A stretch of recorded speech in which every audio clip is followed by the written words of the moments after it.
All right, we're live. And of course, as soon as I go live, my cursor disappears.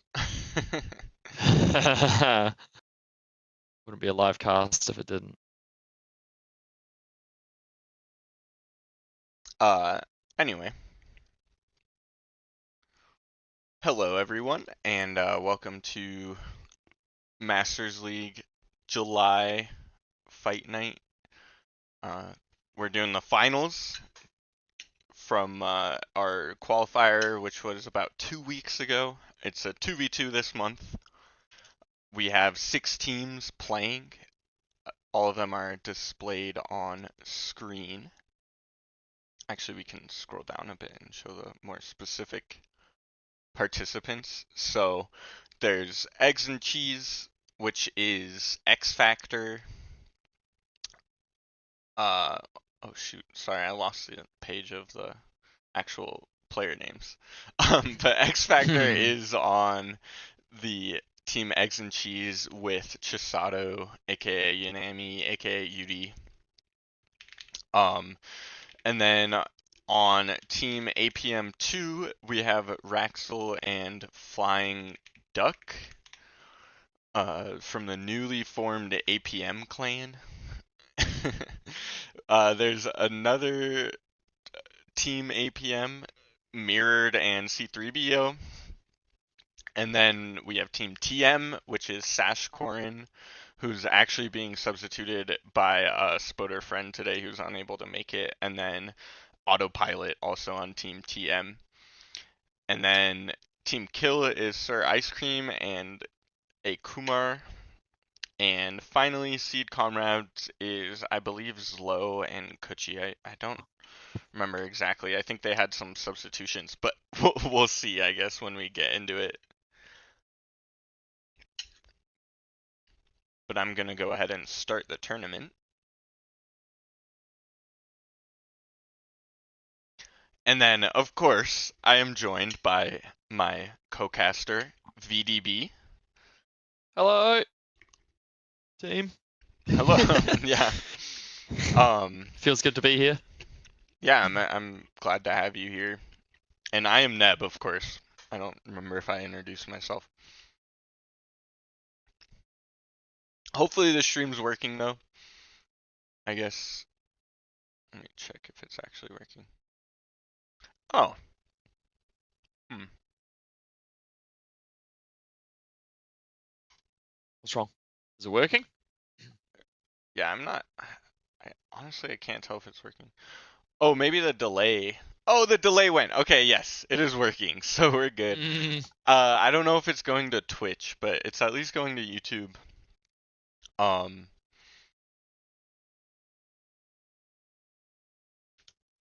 and I'm gonna mind doing a quick announcement.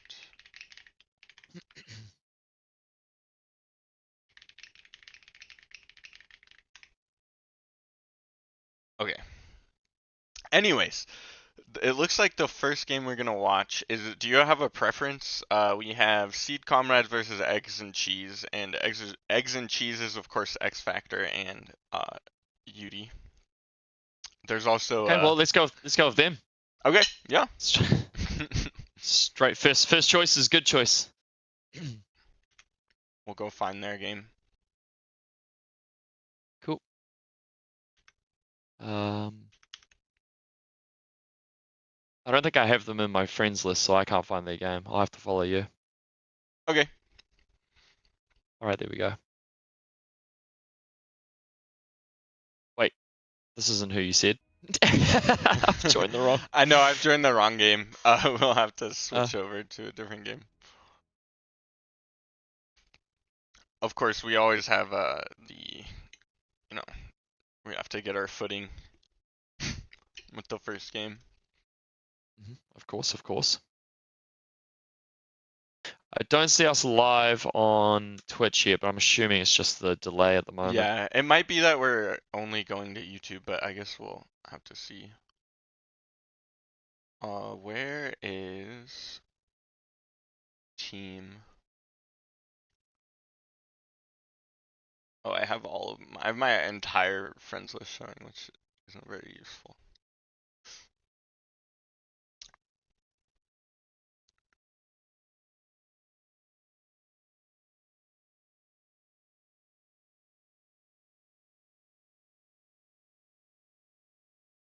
Hmm. Okay, actually, I can't tell if X Factor and everyone have actually started a game yet, so we're gonna join the game that's in progress. Sounds good to me.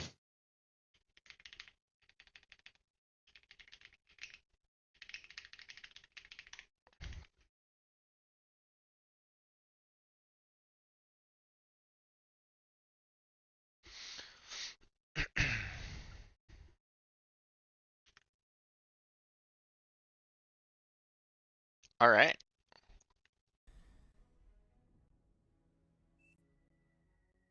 Oh, why does it look so? Hold on. I'm sorry, everyone. We're gonna get this fixed right now, before we go any further, because what the heck? There we Your go. video settings a bit weird, are they? Yeah, something weird was going on, but it should be better. I'll just have to Okay. quickly fit. You sort yourself out. I'll introduce people while you do that. Yeah, yeah, go We've for it. got from Clan APM here, we've got Raxel, 49OS English player. He is the blue Cortex commander. And his teammate will be Flying Duck, also from APM, of course. He's going to be going Legion, the Green Legion commander, opening up with a construction vehicle. So it's Legion vehicles and Cortex bots on the blue team. And for the red team, we have Clan Kill. We have Akuma 6, Cortex bots, so that's a bit of a mirror matchup there. And Legion vehicles. Oh, so it's a direct mirror matchup, and they're spawning in the exact same spots. Nice. Yeah, and it's interesting. We're seeing again like two labs here. Mm-hmm. You know, I've been hearing a lot about this co-op meta, so I guess I'm not sure Have how you? to. I'm loving the two lab plays though. I have Yeah. been seeing people playing small team games in public lobbies, and everybody's building their own labs at the moment. Just because I think people find it more enjoyable to just play with labs all themselves. Yeah, I So it's quite agree. nice to see. Yeah. Dang, for some reason my mouse is all like, Janky. yeah, all janky. Blue Well, team's actually taking control of that reclaim field in the middle. It's 344 extra metal for them, so we should be seeing the total metal produced jumping up to in favor of blue. But the red team actually went for quick expansion, so they've actually already had that mix down for a while. So it should even the playing field. yeah, if we're looking at a Flying Duck's camera here, it looks like he is just spamming out. Oh wait, hold on. It looks like he's just spamming out scouts Scouts. right now. But why is Sir Ice Cream's name just crossed out on my screen? Do you have him muted? Because that's what that is. Oh no, maybe. All right, now the blue team, Team APM, going across for that extra 200 metal on the other side of the map, whereas Team Kill going for the, what way? The bottom. Sorry, top and bottom side of the map. The Team Kill going for the bottom side and getting that reclaim. So not all reclaim was lost, but the blue team definitely taking the lion's share of the reclaim there. Yeah, definitely. So right now my game is having a very interesting issue. Where I can't like it like thinks that it's like a full screen windowed or something. It's very weird. Oh, I've been having a bit of trouble with the game lately. I might have to reinstall because I can't do player camera or anything like that at the moment. It's just my game's like broken. So maybe the client's having some trouble. I'm not sure. Yeah, no, I was messing with the like settings. I'm actually gonna Oh, yep, have to fix this real quick. 'Cause that's fine. I'll talk people through what's yeah, happening. Rexel's raiding in on Sir Ice Cream on the top side of the map here. He does pick up two mixes, the construction vehicle and actually leaves the vehicle and an Alaris. I think it's a bit of a mistake leaving the vehicle there. There's a little bit of a raid through the center as well. Akuma is just pumping grunts out for defensive purposes, but I don't think they're positioned correctly. They are more towards the center of the map where their base is actually getting raided. So we'll see the Alaris from Sir Ice Cream doing a great job of defending against Raxel here. The team APM just absolutely going all in on these raids. If they don't pull this off, they're going to leave a lot of wreckages on the side of clan kill. So it could actually be a little bit of a feed here if they don't get the damage that they're looking for. Yeah, definitely. I would have to Yeah. reload, but I'm loading back in here. He's loading back in. While you're loading back in, Akuma's going for a counter raid, but he does actually just get cleaned up. So no damage done really for either team. APM did minimal damage, but ended up giving away, how much is this? About 400 metal in reclaim on the side of Team Kills. So if they can utilize that reclaim, which it looks like they're getting set up to do now, there is one more raid coming from Raxel here into the back of Sir Ice Cream's base. He does actually have enough to defend this, but I don't think Raxel realizes. He's instead going to go for a construction vehicle pick-off. Oh, and he actually leaves the construction vehicle on 20% HP and decides to run away. Okay, Damn. there we go. You back? Yes, yeah, my mouse control is weird, but what's new? What's new? Yeah, you can always just link it to my camera if you need. Yeah, He's yeah. actually come back for a vengeance with that con vehicle, and he did clean it up in the end. Sir Ice Cream's in a bit of a sticky situation if Raxel realizes he can just go all in and kill Sir Ice Cream fully now. I don't think he realizes, so he is just running around the outside.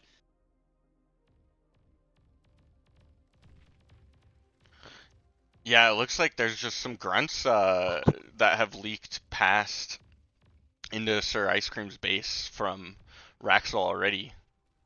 Yep. They did have a little battle there, but Raxel came out on top, and I don't think Raxel realizes just how weak Sir Ice Cream is at the moment. He's just doing poking damage for now, where Yeah. he could have almost fully ended him. Yeah, definitely. I mean, Alaris are like kind of scary when they're in clumps, but when there's just like 3 of them, they're not really gonna do that much, you know? Yeah. Well, there was a point there where Sir Ice Cream had 0 units. But yeah, Raxel's just allowing him to slowly rebuild his army here. So I think Sir Ice Cream should be able to bounce back from this, depending. But I think he's not in the worst position in the world. It's obviously not great, but I think he'll come back at least partially here. Yeah, definitely. I'm just gonna lock it to your camera, by the way, because of Okay, I'll have to no fix problem. it after this game. That's all gravy. Yeah. That raid does get cleaned up, but Raxel picks up one more construction turret there, which is just the cherry on top, the final double fingers. And that single grunt is gonna sneak past. It's gonna be able to pick off a constructor, probably. Nope, maybe not. I guess not a constructor, but at least the mexes, which is still pretty big. Yep. Those mexes already have gone down before, and so they go down as they've been rebuilt again. So that's just another 100 metal gone for Sir Ice Cream there, plus the mining time, of course. Yeah. I mean, Duck is keeping a lot of pressure on Akumar right now, too. Yeah. Oh, that APM is a in general is just keeping play. pressure. The combination of the grunts with the Alaris seems brutal. Yeah, very, very scary thing to defend against. I think this will get cleaned up. As I said earlier, the Team APM are really going all in on this early aggression. If it pays off for them, then it's all good. But if it doesn't, they have left so much metal on the side of the map of Team Kill. But Team Kill's eco has been significantly reduced, which is exactly what APM was going for. So I feel like it's paid off.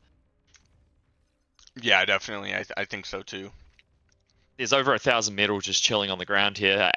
Team Kill has just not been able to utilize that metal because they're too busy defending. Yeah, Ice Cream is already being forced to retreat, and it's really not looking good. Yeah. And he's got no units in his base once again, with Raxel coming in the back end here, just distracting what little army Ice Cream does have and clearing up economy constantly.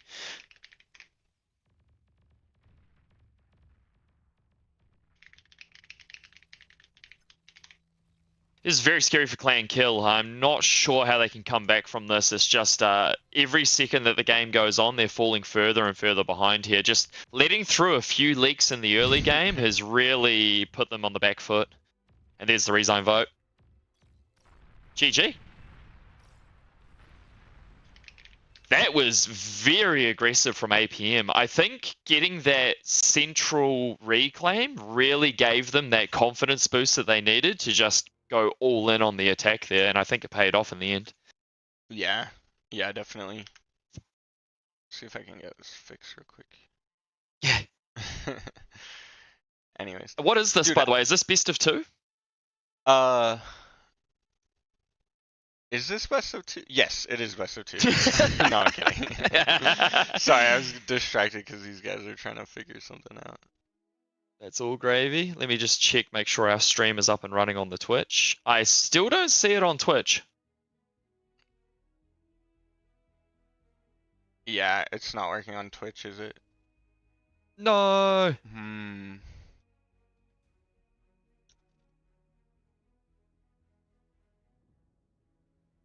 Do you want to send me the key and maybe I can throw it up if you're already on YouTube?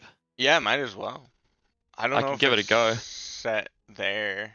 Or I mean, you could always just throw it up on your channel if you want. Okay, I'll just because it's already set up, I can just do that and it'll take 2 seconds to throw that up just so we've got something on Twitch. Yeah.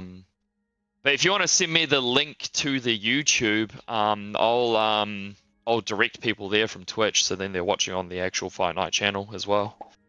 Okay. If they do, yeah. All right, I'll be right back, guys. I'm just gonna put my headphones on. All right.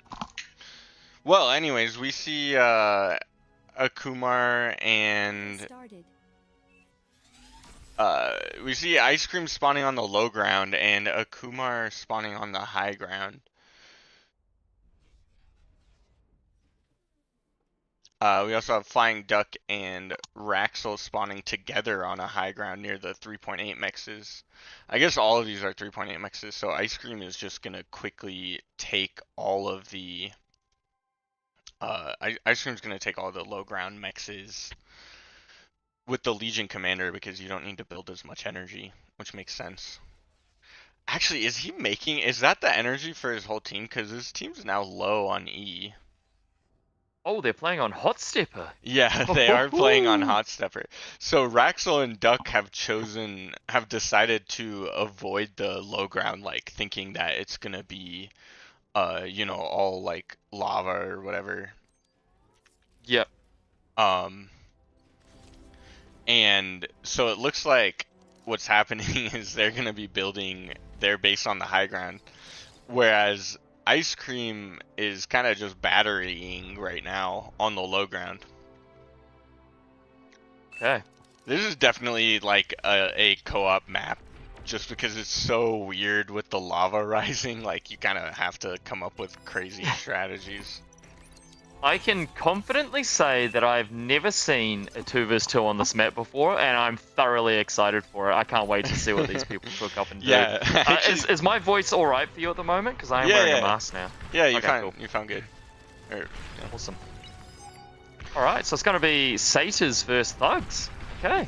Yeah, you can see that even though the blue team started with only 2 mexes, they have so many more satyrs right now. But now that the thugs are coming out in numbers, I think that the satyr are gonna really start struggling. Although thugs are scary, but they do have a revive bot here for repair. No commander for repair, which I think is a bit of a mistake. The commander's D-gun and repair factor is such a boon. Yeah, definitely. Like you don't really want to leave those thugs undefended, especially when you have, like, Sir Ice Cream's commander could have gone with these thugs, and it looks like Duck is actually going to be very aggressively pushing forward. The red I don't know team, if this is the play. If they win here, then they win. But if they don't get the win from this spot, the red team's going to have that eco advantage, especially once the lava comes up. Part of me wonders if there should just be like a trade right here where Duck just tries to run up to the lab and D-gun it somehow. He would get there. How much energy do they have? They are incoming 100 energy, and he's got 1,000 in the bank. I don't think he's got enough to cloak, so it would be a completely naked comm bomb. Yeah. He might be able to pull it off, and if he did, it would be game ending. But if he didn't, it would probably be game ending in the opposite direction. Yeah. I mean, that's a lot of satyrs. Oh my. Yeah, I mean, I can't really tell. It's hard to tell just numbers wise, because in theory, like, there should be enough metal between, like, even though it looks like there's less thugs, like, I'm pretty sure metal for metal, the thugs actually have a big advantage right now. And We've got Sir Ice Cream coming in for the repair, and there's a con turret repairing as well from a distance. The thugs are slowly winning, even though the satyrs have the high ground. I think that eco advantage is going to show itself right here. Yeah, and Flying Duck is very low. He's going to have to go for the con bomber. He's going to lose his own units. Oh, he's dead. Oh no. Took out half his own army. Oh, that might be it. Yeah, that's got to be game there. Damn, satyrs are just... Thugs are way too strong, man. Holy. I'm not saying they're overpowered or anything. I'm just saying, like, the satyrs compared to thugs just don't stand a chance, it seems. That's creepy. Creepy? I don't think that's the right word.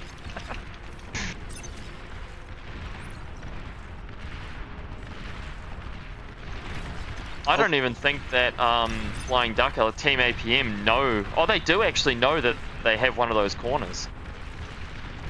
Yeah, I mean, there's no, like... How do you even come back from this? Red team has 2 commanders and a very healthy-looking army of thugs. Mm-hmm. And the eco, and a reclaim. I think this has got to... Oh yeah, and Duck is just gonna run his commander in, and it looks like this is gonna be game over. That is game for sure. Well, one apiece. Done. Damn, that was a quick one. Very I quick, think yeah. maybe if they didn't go for satyrs, if they'd gone for thugs or even mace, it may have been different. I'm not sure, like, how they could have played that differently there. Yeah, the thing is, like, they didn't try to expand at all. So maybe just being a little more aggressive. Going for, they went for that all in. Yeah. Wow. We didn't even make it to the lava, like, rising lava phase. You saw it just coming up at the end there. Yeah. So that was a tie, right? That's our first match as a tie. Indeed, yeah. So. Nice. All right. Well, let's head on over to the next one. Who do you want to go to? It looks like we can go to the other team, APM. Okay, APM vs TM. Whoops, I just jumped into the queue. I am liking this completely different map now.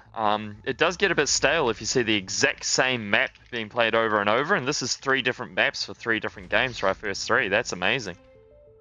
Yeah. Yeah, like Sierra already is interesting. I really like Sierra as a map. It feels really nice. I can see I'm catching up. I'm not sure if you're caught up, but Autopilot does have control of that central mix. And he's built a Legion metal extractor on it, which gives less metal, but he can upgrade it to a 1.5. Battle does go down instantly, as I say that. Okay, so 2 labs from Team APM, 1 lab from Team TM. It will be controlled by Autopilot, whereas Spoody is expanding in the corner, but he has no units to defend himself, so he is in a very vulnerable position right now. The main bulk of the army for Team APM is in the center, harassing Autopilot right now. And Autopilot does have to be careful about losing his commander here. Oh no, both the center, he's gonna... Yeah, both commanders are actually very low health right now. Yeah, and C3 is going to go for the con bomb. He's going to go for the suicide. Wait, oh, he doesn't know not going for it. What the? Oh, and Autopilot gets away too. Is Autopilot going to get away? There's enough LLTs here, but I'm sure. I mean, there's a lot of units here. He has so much health. Yeah, but you only need like 6 to 8 mace to snipe a commander. There's 5 right near him, plus a bunch of trash. I think he's going to go down. Once they spot him, he's dead. He's out of energy. He can't D-gun or walk. But they let Spody go. Down. Oh my gosh. Autopilot goes down. C-3PO is going to have to try and combo him. Oh, but C-3PO is being blocked by that LLT. They do see the commander there. I mean, there's no... Do they see it? Oh, they don't see the commander. He definitely knows he was there. They don't see him anymore. Yeah. He knows where he is. They should transition into Banshees, but that's just me. I cannot believe what we're seeing, though. It looks like a pretty decisive lead for the green team right now. Or blue team. For sure. They're going to get control. They're going to get control of that reclaim field in the center. Oh, maybe. I don't know. With the Helios coming out, they're going to drive off this army. I think C-3PO fumbled it a little bit there by not just going for a comm bomb on Spoody. That would have been game ending. But maybe he didn't realize the situation they were in. Yeah. Damn, what an exciting start to the game. I mean, we came 7 minutes in, but straight into the action. I'm glad they waited for us. Oh, the poor mine layer is going to go down for C-3PO. Let's check in on the economies while we watch this little battle unfold. So Mirrod's sitting here on a bunch of wind. He's just expanding wind. I'm surprised nobody's going tidal there. Oh, he does have a Geo coming up, which is really nice. Where's that and his Geo? teammate over here, Oh, I see, yeah. it's on the left. There's 2 Geos. Yeah, 2 Geos up for the blue team. I'm surprised they haven't gone for the 3rd Geo in C-3PO's base, and C-3PO is just expanding wind as well. They are accessing quite a significant amount of energy, but so is the red team. The red team's building their 1st Geo, I think. Yeah, their 1st Geo is just coming up now, and they are just building wind. 5 energy storages for the red team, which is a significant amount of energy stored. And green is now... C-3PO is going to be raiding with these tanks too, and those LLTs, like, aren't going to stop them. Tanks are extra strong now that the red team only has 1 commander left. Yeah, tanks are very, very strong. Spoody hiding in that back corner, getting another mix up on his way back to base. And C-3PO actually going into tidal naval converters.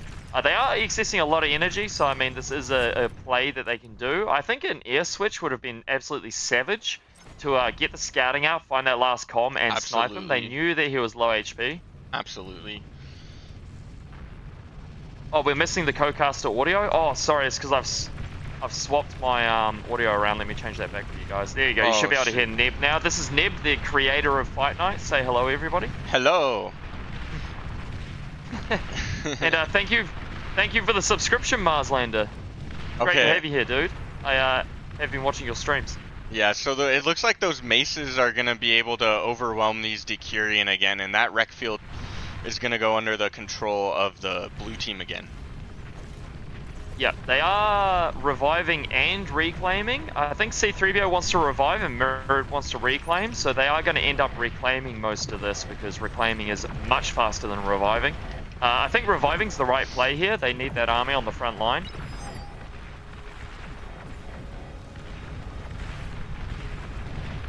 Yeah, getting those Decurions up to fight for them is a great play there, especially backed up by Janus. Oh, that's a scary combo, Decurion-Janus combo. I would not want to be on the receiving end of that one. So Spoody actually makes it back to home base, safe and sound after that very harrowing attack from C-3PO earlier on. And I think the game's semi-stabilizing, but the blue team definitely is coming out ahead here. They have the economic advantage. They have the map control, and they have the commander advantage, which you can't see on my screen at the moment for some reason.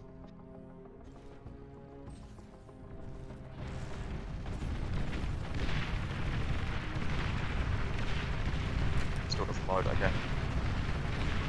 Yeah, this is looking very scary for Team TM.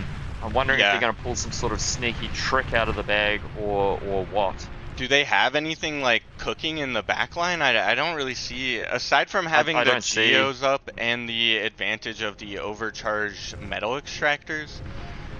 It seems like they are gonna be really struggling here. Those Decurions, like, they're really hard to push into the Decurions, even with the disadvantage. But I think that the blue team will be able to overwhelm it.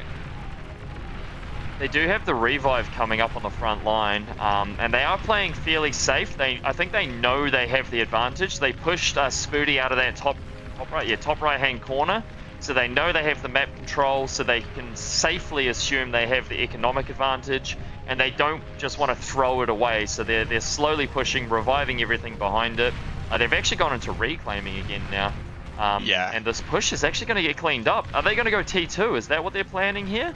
Why they are going T2. That is why they've stopped the push, and now they're just going to take that lead they've got and build on it just to extra make sure they're ahead. They've even got an air lab up just in case they go for a Hail Mary bombing run. So I think the blue team's just really playing it safe. Yeah. Yeah, definitely. I mean, I guess it makes sense, like, especially when you're playing against such legendary players, like, you do not want to risk throwing the game. Yeah, especially when you know you have the lead. They've just spotted Spooty's commander, so they know he's back at base. There is roughly 6,000 metal just chilling on the ground. They've actually gone for Banshees. Men after my own heart. I'm surprised they didn't go for the comp snipe, but they are just going to try and clear some economy with this. I think trying to get economy with Banshees is kind of less optimal because they do die very easily to anti-air, and you can see here they go down with just getting a couple of bomb turrets and some wind. Yeah. Yeah, they're all cleared up, no problem. You see the barrage? Is that what they're called? Yeah, barrage is coming out. The bad boy fire throwers are very good for siege plays. Defensive or offensive, it really helps just whistle down the opponents if they're having trouble pushing you. And if you're trying to push up a hill with vehicles, it's going to take extra damage. I'm interested to see how they use this T2. Looks like they've gone into bulls, and they're just spamming bulls. Very, very strong unit. These Decurions on the northern side clearing the way, but they will get cleared up by bulls eventually. And this will give away to Team TM that APM have T2, and that's really going to have to light a fire under them.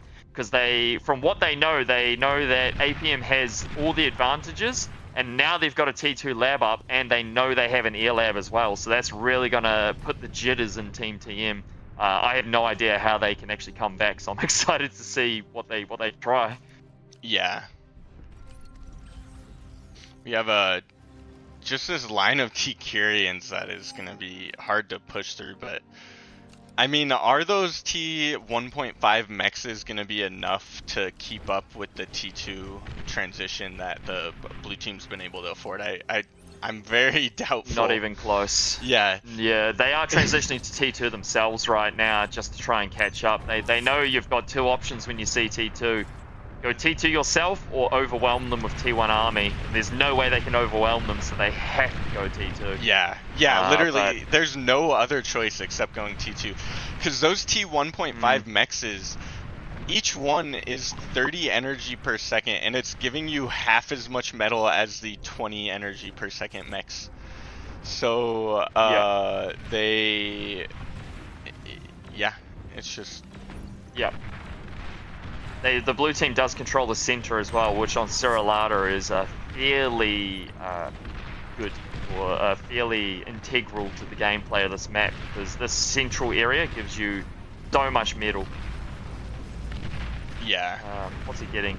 Yeah, he's getting 11 metal and he's missing 1, so that's 13 metal. Actually it'll be 14 metal by the time you get all those mixes just on T1. They are going to be pumping these Prometheus out, though, for the red team, which they're... What a unit. Yeah, they're very terrifying units. Yeah, you really have to, as soon as you see them, you have to overwhelm them, like you see Merit doing right here, or they're just going to whittle everything away. They're like a starlight with a constant beam. Yeah. I just love the design of all the Legion units. Like even the towers. Look at this tower. It's absolutely gorgeous. The Geo looks like banging. Yeah. Everything's just done with love.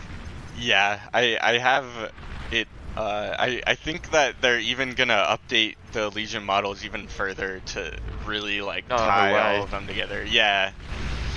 That's cool. But just watching the Prometheus like tear away at the crowds here it's impressive. they've actually managed to revive one of those Prometheus for themselves. So it's going to be a bit of a Legion on Legion battle. Spoody's getting some D-guns off on some balls while we weren't watching, but he does have to retreat because he's afraid of getting just caught up by those balls, because balls are very good at sniping commanders. Yeah. I mean, the red team's been on the back foot pretty much since we joined today, and they're doing a really good job of just cockroaching up and not giving the win away. All they have to wait for is the blue team to make a mistake, like throw the entire army away and give a giant metal reclaim field, or leave a small opening, and these guys will take advantage of it as soon as they find that. It's just whether they leave an opening or not. Spoody going for some more D-guns here. One ball goes down, two balls go down. There's 1.8k metal right there. This is what I mean, these small mistakes from APM do start stacking up. Yeah, like, I feel like playing it safe can sometimes backfire if you take too long and let these players macro too hard, but at the same time, I mean, they do have T2 air up, which is huge. That T2 factory for the air is just insanely expensive, so... There you go, team. I'll fix the audio issue. Sorry, they're just saying your audio was way too loud. Oh, they get the Geo as well while I was away. That's a nice pickup. And this looks like the beginning of the end. The army size is overwhelming, the eco size is overwhelming, and the commander difference is overwhelming, and they have control of all the reclaim fields. I think this is dead set an end of game now. Yeah. Yeah, I mean, once you start rezzing T2 units and, like, they're already cornered, this has got to be the end. Commander. There goes the commander. There he goes. GG. There you go. Hopefully I fixed that sound difference for you guys while we were waiting there. But yeah, good game, APM. Do you know if this is the first or second game here? Let's ask. I do just want to point something out here. This is the first time I personally have seen in a professional setting where two labs win against one lab. Unless it's a giant map, just on a normal map like this. The co-op did not prevail today.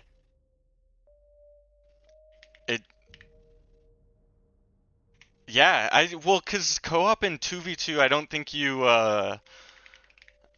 don't think that you can just, like,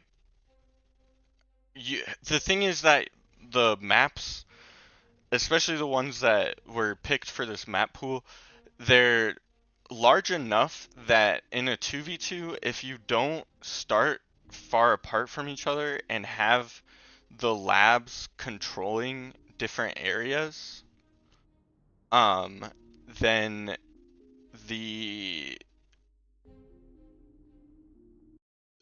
essentially, like, I think that co-op, that's like its like biggest weakness, is that you give up map control, and you give it up a lot more when there's only two commanders on the field. Yeah. I feel like in a Serralada where the commanders, like you said, are distanced apart like that, it's very hard to hold both ends of the map. But on a map like this one, Gasbag, where you are sort of a lot closer together and it's a lot more choky, it's a lot easier to hold. So I think we'll be seeing more co-op on this map as opposed to a map like Serralada. Yeah. Is what you're trying to say. Like, yeah. Although even this map is very, like, it's you can still have like one lab here, one lab here. Right. Yep. Yeah, you can definitely, and then that allows you to go for both high grounds. A little bit weaker in the center, but you definitely can go for both those high grounds, which are sort of key in this map, in my opinion. Is holding those high grounds is a great staging position into the enemy base, and a great defensive position, and it allows you to spot air a lot earlier as well. Any air plays. Yeah, definitely. So it looks like Mirrored and C3BO are going to go for, where you said, opposite sides. Maybe they're going to be going for a lab each. I think Autopilot and Spoody might be going for a co-op. But I do normally see people spawn down here, but maybe 2 vs 2 is different, because those Geos are very, very worth it on this map. The wind is very nice. The wind's alright, I should say. but the main problem with this map is you don't have that nice open area to scale mass wind. You have to go into like advanced solars and geos, or else you're going to run out of space. Yeah, definitely. I'm sorry, I've been so distracted by the... Can you tell that the map's visuals have gotten like a really massive overhaul?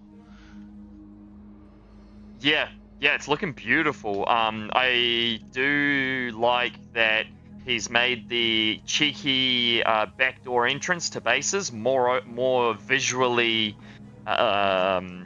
like easier to spot, because I did have trouble spotting that earlier, and he's actually blocked them off with his tentacle plants. You have to reclaim them or destroy them to get through, so you can't get some early cheeky damage done that way anymore. Oh, that's so... There's also another block across here. That's such a creative solution for the whole like path, because I remember, do you remember in the original version how like it was kind of a hidden pathway that you had to just like memorize that it was there?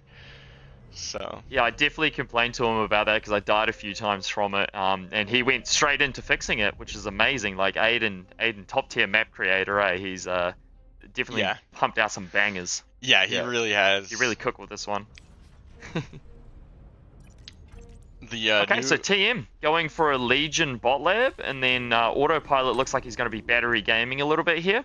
And C3BO going for an Armada bot lab, and Mirrored going for a Cortex bot lab. So they're both going to be going for a lab again. We're going to be seeing the same sort of matchup as last game. Huh. Yeah, I wonder, this is like such a good comparison actually of battery gameplay versus standard, like solo play, maybe I would call it, like solo lab play. Because I even hesitate to call this battery play, because you can see like Autopilot is gonna be microing all the units. It does definitely help having someone dedicated to micro. Micro is a very significant part of Beyond All Reason. If you can micro perfectly, you can get like some serious damage done. But then again, also macro is a very significant part as well. So if you have a person dedicated to each, it definitely does help. Yeah, definitely. See that Goblin getting first blood against a tick there, and then has to run away because pawns are starting to come out for C3BO. Yeah. Because that's the thing, like, they're going to have units just on both sides of the map sooner. But those goblins are in numbers, they're really strong. Oh, they are so scary, especially against pawns, because pawns don't have that range. They've got the movement speed, but if goblins can run backwards far enough, and there's enough of them, it's very hard to catch them as pawns. Yeah. Merritt does spot Autopilot up there in the corner, and he will spot the battery that he has set up. Probably go down to this LLT. Yep. Both teams expanding fairly evenly. Metal produced slightly in favor of the blue team. I think that's just because the red team has a Legion player, which is why energy produced is slightly in favor of the red team. So it's a fairly even matchup so far. Spoody's spotted, so they know where both commanders are now. For now. Itchy.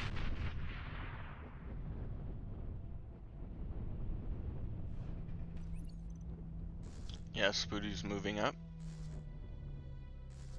You know, I'm gonna turn on some smoothness. Yeah, turn on some smoothness. Yeah, I've got smoothing on. It just helps. Okay, so Mirrod's actually taken the center of the map here. There we go. Now he's moving forward. I was going to say he's a little bit AFK there, but now he's moving forward. He's taking the high ground with his commander. C3PO has the other high ground. And this is what I was saying with the labs on either side of the map. They get to this high ground nice and early. C3PO is actually going to be in trouble here, I think. He has no backup. His backup is a significant distance away, and all he's got is a single LLT with no energy. There is enough satyrs here to just absolutely ruin C3PO's day, and I think Spoody's going for it as a little bit of payback for that earlier game. Yeah, definitely. That's a lot. Oh my god, he's even got a res spot here to repair the commander as well. What? D-Gun takes out a single satyr. Not enough, really. 2 more res spots come. So Spoody's actually ready if he ever kills C3PO, that middle is going to go directly straight like an IV bag straight into the red team's economy. Yeah. C3PO is going to be in trouble if he doesn't do something about this soon. The Karkinos out are actually like doing pretty well at stopping these grunts. Oh my gosh, those shotguns are crazy. But I think if you Did get they buff them recently? maybe, but I mean they did end up getting surrounded fairly easily. It was really not that good of a trade actually. Something like two Karkinos, yeah, which a little is bit of mass micro. yeah.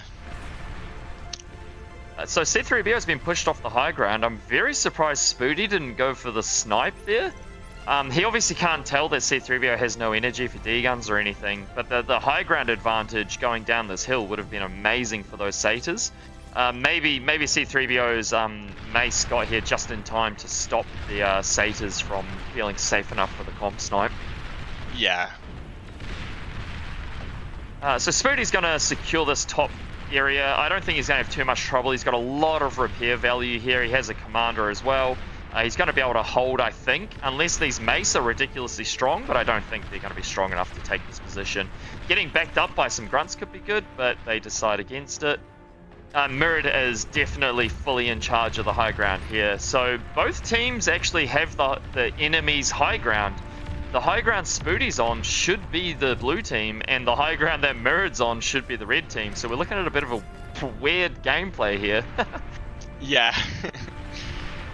Weird like flip-flopping.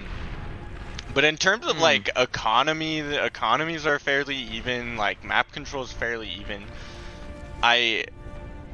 It looks like there's 2 con turrets on 1 lab for the red team, and then the blue team has 2 con turrets on 1 lab and 1 con turret on another lab. Yep. It's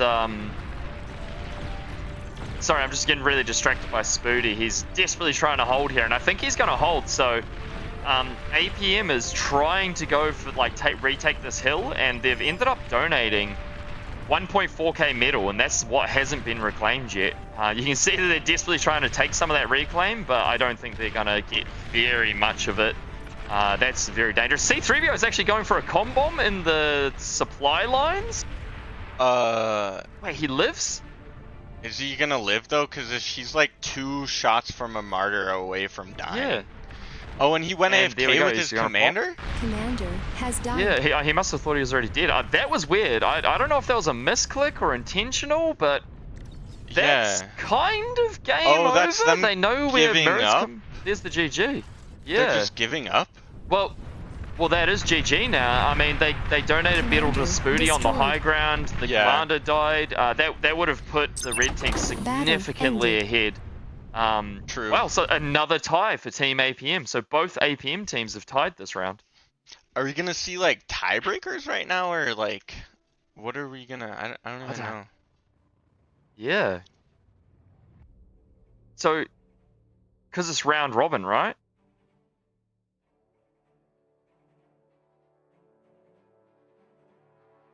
Yeah, it is a round robin, so I'm thinking. Let me display the standings again. Do you want to link the? Oh, I guess I've got access to the challenge, so I can just click on it myself. Yeah, so we had a tie here. Masters League final. And then a tie here. I believe we have a no-show here, so they're just gonna be floating through. Basically being our there's bye. a no-show? Yeah, so TM actually is going to get a bye this round. Oh, Seed Comrades didn't show. So, my god, so it's a tie. And so Egg and Cheese instantly are in the lead for not having a tie there. Yeah. But so let's watch, we're going to see Eggs and Cheese versus APM. 2 APM, which is going to be Raxel and Flying Duck. Okay. Is that the lobby we're in, or did I? No. No, this is an old lobby. It's not.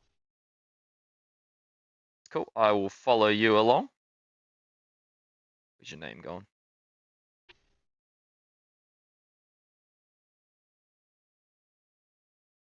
There it is. Oh, wait, this isn't the map they've picked, is it? No. I think that I'm just gonna ping everyone on I'll let them Discord. know that the round's Yeah. finished. Yeah. Yep. Okay. So yeah, I'll just run through the scores because we're looking at the standings right now on my screen. So we got Eggs and Cheese got a bye because we had a no-show from Seed Comrades, so it's an instant win for them. APM and Kill tied, and APM and TM tied, or two APM and Kill tied, APM and TM tied. So we are going to be going into round two with two sets of ties and a single win. So Eggs and Cheese are slightly ahead, but TM do get a bye this round. So Mhm. um, the two APM teams or Kill need to get a clean sweep win to be on board with TM here as we go into the further rounds. Yeah, it's shaping up to be a good one. This is a banger, dude. I love Yeah. 2v2s. Yeah, Just dude. do it like I this. Let's 2v2s are see. so different from um 2v2s are just so different from like I think most of the popular game modes. And yeah, since Seed Comrades isn't here, then they automatically are just gonna forfeit a bunch of scores. Yep. It's a bit of But a shame when you get the no show for the free wins. yeah, But it happens. it happens. I People have mean, lives. luckily, since we're at an even 6 teams, if one team isn't here, it's like it doesn't change anything because in a round robin you'd have one team sitting out every game anyways, so not a big deal. But Yeah, everybody gets it. yeah, Everybody gets the free win sort of thing. yeah, exactly. Mhm. All right. So we're just waiting for the next round to go on through, team. Yep. For anyone just joining us, it's VDB and this is Neb, the creator of Fight Night. So great to have you guys all here watching with us this weekend. I hope everybody's been enjoying the beautiful weather wherever you are. I'm sure it's beautiful for everybody. All right. Oh no, this is the old, keep joining the old lobby of Raxel. But I believe who is APM2? I need to double check. I'll double check that up real quick. I'm gonna send everyone the APM. Well, because we have two APM teams, so like, okay, I knew it. So two APM is our Flying Duck and Raxel, and then team Eggs and Cheese is gonna be X Factor and Yudi. Team APM is Mirrored and C3BO. Team TM is Sash Corden and Autopilot, and then Team Kill is Sir Ice Cream and a Kumar. Okay. Okay.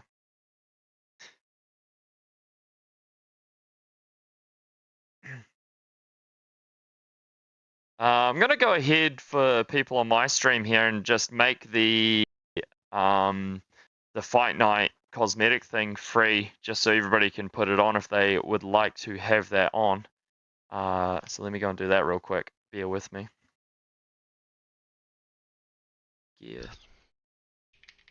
Fight Night free. There we go. So that's free if you guys want to chuck that on now. I'll let me reconnect it. All right, X Factor's in this lobby now.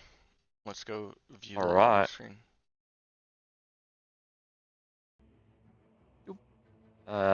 So I'm following you. Where are you?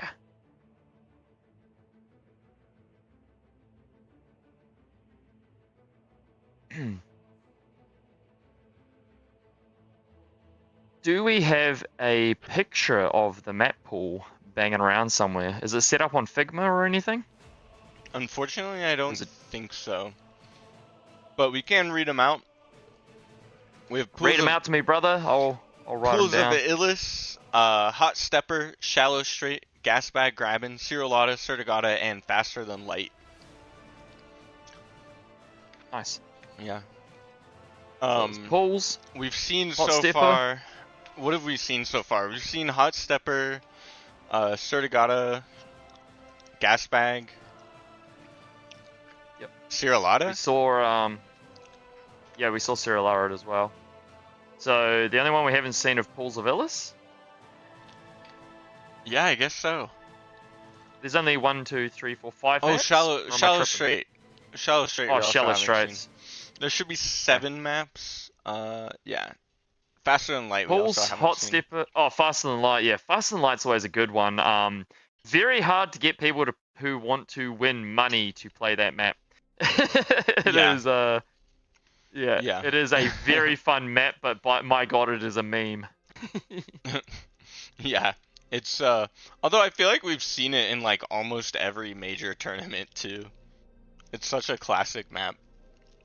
That's such a classic map. It is like one of the first maps that I started playing when I played Bar. I ran into who's the guy who constantly plays it? It's oh my god, no I can't remember. He does like the air the air starts and stuff. Oh, I'm gonna feel really bad that I've forgotten his name now. It's not coming to me. I actually haven't seen him in a while. All right, that looks. Yeah, that's what I ran into. What's that? No, go ahead. Sorry, I didn't mean to cut you off. Oh no, I was just gonna say that I haven't seen him in a while, but when I first started playing, that's who I bumped into, and I just got absolutely crushed over and over. But it was so funny.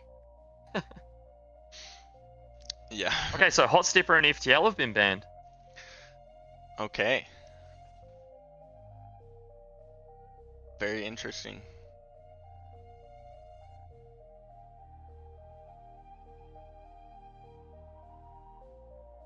But yeah, I Looks won't be like able to set up a map pool quickly anyway because I don't have Hot Stepper. yeah. That's fine. It does look like Shallow Straight is gonna be the next ban. They really thought hard about that. I'm kind of surprised because Darth Revan really is a big fan of maps like Shallow Straight, Hot Stepper, kind of that vein of maps. So Yeah, he's I mean, he can sort of play any map, but yeah, he does like those types of maps. yeah.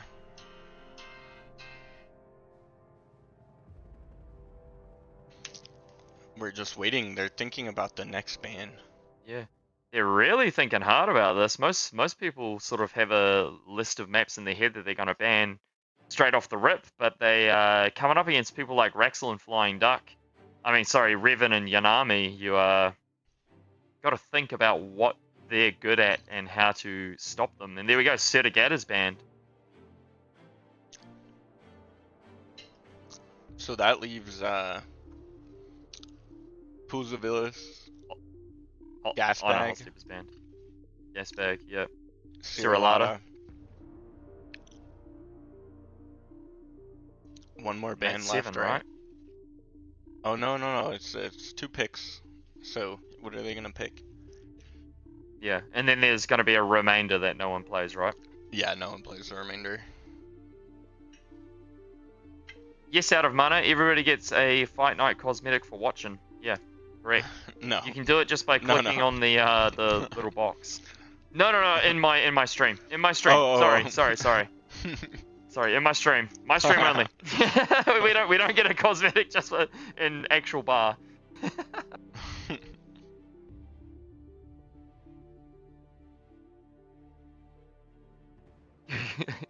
I'm glad we cleared that up instantly. Ooh, that could have been bad. Yeah. So what are the picks gonna be? I really want to see a Hot Stepper again, especially between these guys. This will be huge if they get a Hot Stepper game.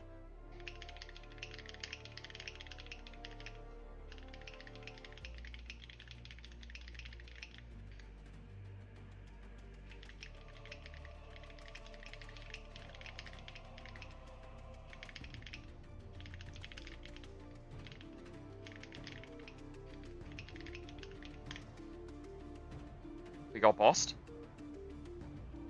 I like it. Why? I don't know. I always feel a little bit special when I get the little crown, you know. Even if I'm like spectating or something, it's just like, you know, that little confidence boost. Oh, they're kicking. No, Oh, I yeah. was kidding. I was trying to kick spectators. You can't do it in current context.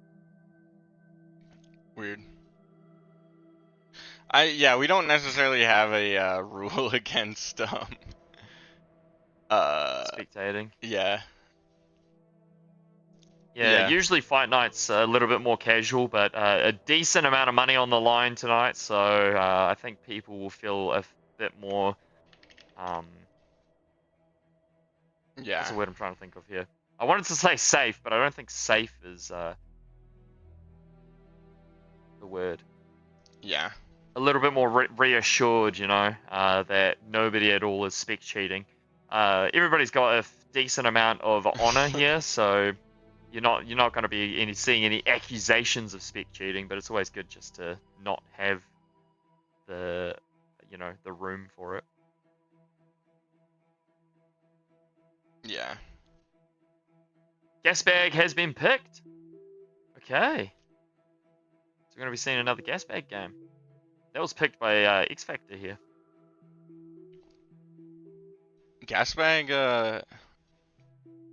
I'm surprised. Like, I guess I shouldn't be that surprised that 2v2s would end like fast on that map, but you know what? Like, I've always thought of it as a high macro map. You know what I mean? Like, Yeah, I feel like it's a I don't know, like you can cook up some pretty cool stuff on this map, but I feel like it's a favorite from high level players because it requires a fair bit more thinking and planning than a normal map because it's so like corridory, like it's so choky and it's very hard to build things. Like your base size is very compact, and yeah, it does ramp up very fast. So, like you said, it's a macro map because you get very rich very fast. So you have to know how to scale everything at a decent pace. It really keeps you on your toes in all aspects. yeah. And it's like Okay. the layout is very conducive to 2v2. It would you'd Even think. 3v3, Yeah, it's yeah. nice. I think it's trickier in 2v2 because you kind of need that like third player down the middle to stabilize it. And if you don't have it, then the map like yin yangs really hard and you can end up on the like receiving end of just a swing that's not Kosher. yeah, yeah. Yeah. I do like this little island that's here. It Yeah. does allow for a nice radar, like a nice LLT. It's a good spot to defend. And then like this other little island here, like really does break up the map quite nicely. Like the middle, coming through the middle, always feels a little bit like the Valley of Death. Even if you know where your enemies are, you're always afraid that they're just gonna come from some weird angle and cut you off. Yeah. Okay, so we got a mirror matchup spawn here. We've got APM Flying Duck with a Legion Commander on the southern side of the spawn, and Raxel on the northern side by the two Geos. He's also Legion, which is quite nice. And we got Yanami as the Cortex Commander on the north, and by the Geos, we got another Cortex Commander for Darth Revan. So it's going to be a Core versus Legion battle. This is going to be a banger. I can feel it. This is crazy. Does Darth Revan? Yes, he does have his Nation Wars medal on that he just won. So. Oh yeah, true. It's got the gold medal, as you can see here, 3 chefs. Which it's a bit weird having it as three chefs. But yeah, the gold medal here for winning Nation Wars. Congratulations to the Germans. Correct? Right? Yeah. Yeah. I think Team Germany won. Where did Yanami get the Viking hat from? I do not remember. Is that Omega? No, that's not Omega, is it? Viking hat. I think that is Omega actually. Because I think Viking hat is Omega, and then the crown is 1v1. So autopilot right now has the crown, and then we have these little like fight night trinkets. Fight night hats. I think the pumpkin and the witch hat are the greatest hats to ever be unlocked. and I'm so sad that I'm not good enough to win those. The witch I think hat. they look amazing. I didn't know about a witch hat. Oh, am I tripping? I could have sworn there was a witch hat that somebody won. There might be someone who has a witch hat. I don't know. There's a lot of hats. There's a lot of hats, yeah. Yeah. Only a select few people have them. They're very rare. Okay, Goblins, first unit coming out, of course, for both players here on the blue team. And, of course, Grunt's coming out for the red team. Double con expanding for Darth Revan, well, not C3PO, X-Factor. And Yanami's going for a single con expand with a con turret in base so his commander can walk. Yeah, Flying Duck's walking as well. You can see both people going for that high ground. And Rexel's hanging out in base, just ecoing up a little bit. He's probably going to be going for those geos nice and early. Yeah. Oops, we do see for both teams 2 labs though. That's interesting. Yeah. Because, like, I would have agreed with you that it seems like a map where having just 1 lab seems like the strongest play, but... Maybe people are just that sick of the meta at the moment that they just don't want to you do know, it. Or maybe the 2 labs just allow you to get the units to each side of the map. Yeah, I really think in a 2v2 you just can't... Battery play is just not efficient enough for a 2v2, and yeah, true. 2v2 is very niche. Yeah, it is very niche. That's a good way of putting it. Scout Goblins do go down. Did you see Yanami trying to build labs to block the units of Raxel? He's done that. He did that in Omega series, actually. Yeah.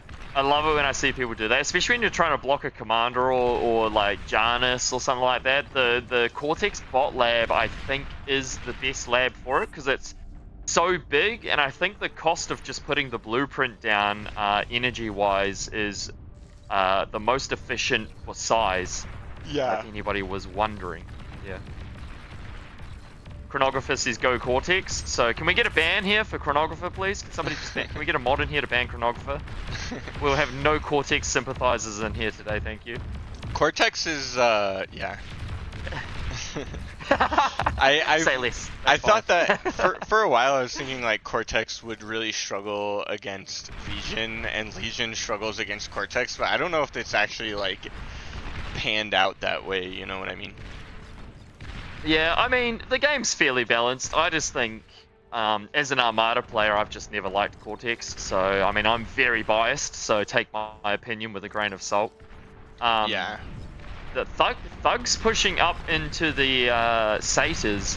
And I think if I've learned anything so far from this tournament is that Thugs absolutely crush Satyrs. I mean, Satyrs are cheaper, so you would expect them to die, but I don't think they do trade 2 to 1. Like I just think you lose too much for the cost efficiency. I feel like because satyrs are like it's kind of like 2 satyrs to a thug almost. And in terms of actual like repair potential, I feel like that makes repairing thugs, like thugs just have a lot more sustain. Whereas you can see right now, these satyrs are gonna slowly start dying one by one because there's just a lot of low health ones. Yep. Like once the unit, like when the unit gets damaged, you can repair it, which is really nice. But once the unit dies, the only way you can get it is to revive it. And there goes a trade. I Flying can't Duck believe I going missed down that. with Revan, but yeah, Revan gets 100% of that metal. I don't think there's any way that the Team APM can actually gain control of this now. We'll see. Maybe they can pull some fandangling. Looks like they're going to sneak a revive bot in. It's going to get 5% of the metal and then be driven off by the rockets. But they'll at least... I mean, there's going to be a death fight here for this metal. Yeah. This could be a game-deciding metal amount here. I mean, with Rexel losing the high ground, I don't know, man. I think after watching this, the Satyrs might need a bit of a buff. Every time we watch Satyrs go up against Thugs, they just instantly die. I mean, he is going for the comp snipe here, but he just doesn't have enough to finish off Yanami's commander. And Raxel's just going to end up giving away all of this metal. He's going to try and get some with his commander, but this is the last commander now. I think the struggle with the thugs is that they just repair so well. Oh, and Seder we probably... got mosquitoes coming out for the comp snipe. We might be seeing a comp snipe here. So he went in to try and do some damage to Yanami. Yanami's desperately getting repaired. They don't know that there's mosquitoes coming. And mosquitoes might be enough. He drops the anti-air tower. He needs to use the mosquitoes to take down the AA first. One I don't AA think he's going to have goes enough down. to kill the commander. I don't know. With the other mosquitoes coming out, each one is doing... oh my gosh! Raxel goes down in the background! That was so close! That was their only option though, the comp snipe. They almost pulled it off. That came down to just like a few moments, and oh my gosh. I really... Seconds. I thought there was a chance there that Team APM could have pulled that off. I think maybe... Yeah. I don't even know what you could have done in that situation, but... I mean, I didn't even see Raxel get jumped on by those thugs. That was like a couple of more shots from those mosquitoes, and it was game over, but that was so close. Yeah. Holy heck. That was their only option, though. That top ground was gonna fall to Darth Revan. He was gonna get all that metal. They had all the metal from the commanders. There was no coming back from that. The only thing they could do was a Hail Mary comp snipe, and they almost pulled it off. Oh, I almost wish they did. That was killer. Yeah. Cerralado will be our second map, so it is 1-0 to, what are these guys called? Eggs and sausages or something? Eggs and cheese versus 2 APM. Eggs and cheese. That's the one. Eggs and cheese. It says it right there. I'm looking straight at it. Eggs and cheese.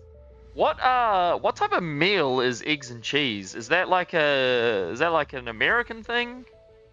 Eggs and cheese? Yeah. I guess when you like scramble eggs here, like we would put cheese in it, but it's not like a huge thing, you know. I guess you could put cheese in scrambled eggs. Like, what do you do? Cheddar cheese in your scrambled eggs? Is that... Yeah, like cheddar cheese, mainly cheddar. Yeah. Colby It's a Jack. strange one. It's not something that I'd... Kobe Jack? Yeah. Yeah, Colby Jack is a option for sure. Alright, everybody's just loading in. See a lot of So, for 2v2 is interesting. I really like Cerralado as a map. It's just, even up to like 4v4s is quite nice. It's definitely a map that you want an even amount of players on. I don't think it lends itself to odd amounts of players very well, but the even matchups are quite nice to watch. Yeah, I think that's like an interesting point because it would be... I think if you have an odd number of players, you end up with just like an uneven... I guess you could have... It's awkward. Like if you had 3 players, it would be awkward for each player to get like 3. Or 2 of yeah, the 3. I mean, the third player would normally be like down here or walk straight here. And then you'd have the players here and like up where Flying Duck is or something. But it is always like a 2 versus 1 sort of thing. It's a little bit weird to do 3 players on this map. This is another one of those maps that ramps up very quickly. You get 9 mexes and they all give 2.2, and then you've got like 2 geos in each base, which just like really propels you. It's a very 2 safe geos, I should say. Yeah, it's a very, very high macro map. Another one of them. I love these high macro maps. It really shows like players who are much better than me. Like you can really learn a lot on how to macro. Like they preemptively get build power. They preemptively get energy storages and figure out how to spend the resources they're about to be inundated with. Yeah. Whereas a normal player like me will be like, oh, now I'm overflowing energy, I should fix it. Or now I have too much metal from the reclaim, I should fix it. But they do it preemptively. Beautiful. Yeah. So we have Legion vehicles for Raxel and Cortex bots for Flying Duck. And then we've got Armada bots for Yanami. and X-Factor going Armada boss. So double arm for eggs and cheese and Legion, This is Legion yeah. core. This is a perfect map where, like, if you have two or more players, it makes sense to always have 2 labs, because you just get a lot of value from having a lab here and then cons expanding this way. Yeah. I do like flying duck spawn, and I like to do pretty much what he's doing here and expanding forward very quickly. I do normally try take that with my commander, because this is a very nice choke point to hold with the commander. You can do it with a single LLT if you have to, but double LLT here is a very, very safe way to play the game. And then you've secured a nice safe geo, and radar up here gives you beautiful vision of the central area.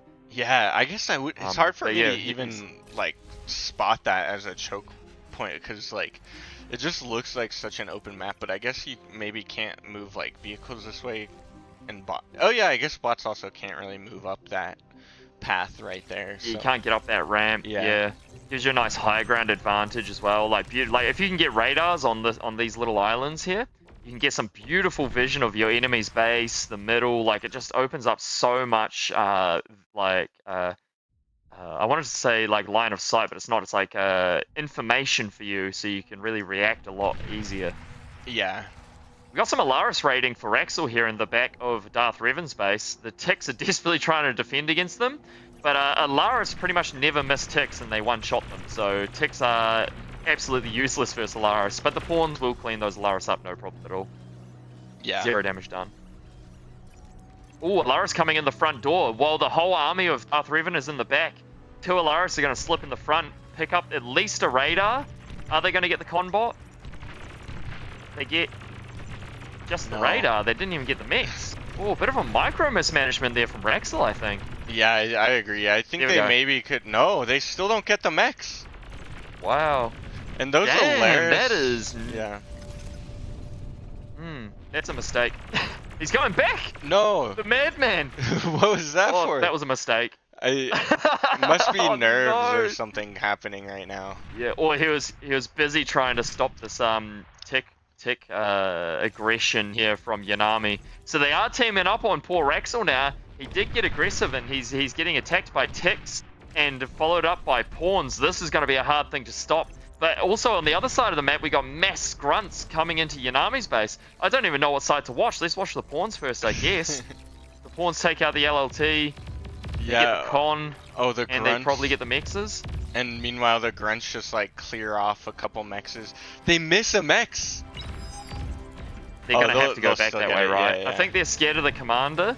They won't get into the base. So, semi-equal damage. I think Yanami got into a good position here to defend earlier than Raxel did. Raxel opting to leave his commander in his base. Does clean up that raid, but did lose 3 mexes, a radar, and a con. So I think the Team APM definitely came out on the bottom there. Yeah. It's a weird way to say that, but... Yeah, Flying Duck still pressuring, looking for anywhere he can get this value. He is going up against pawns with a superior amount of grunts. As long as he doesn't throw them all away, he should be able to win any engagement he takes. A single Centurion coming out, though, will actually be enough to drive these grunts off. They do actually have enough here to clear up all these con bots and their LLT, but they are scared off of that position too. This could be a massive feed.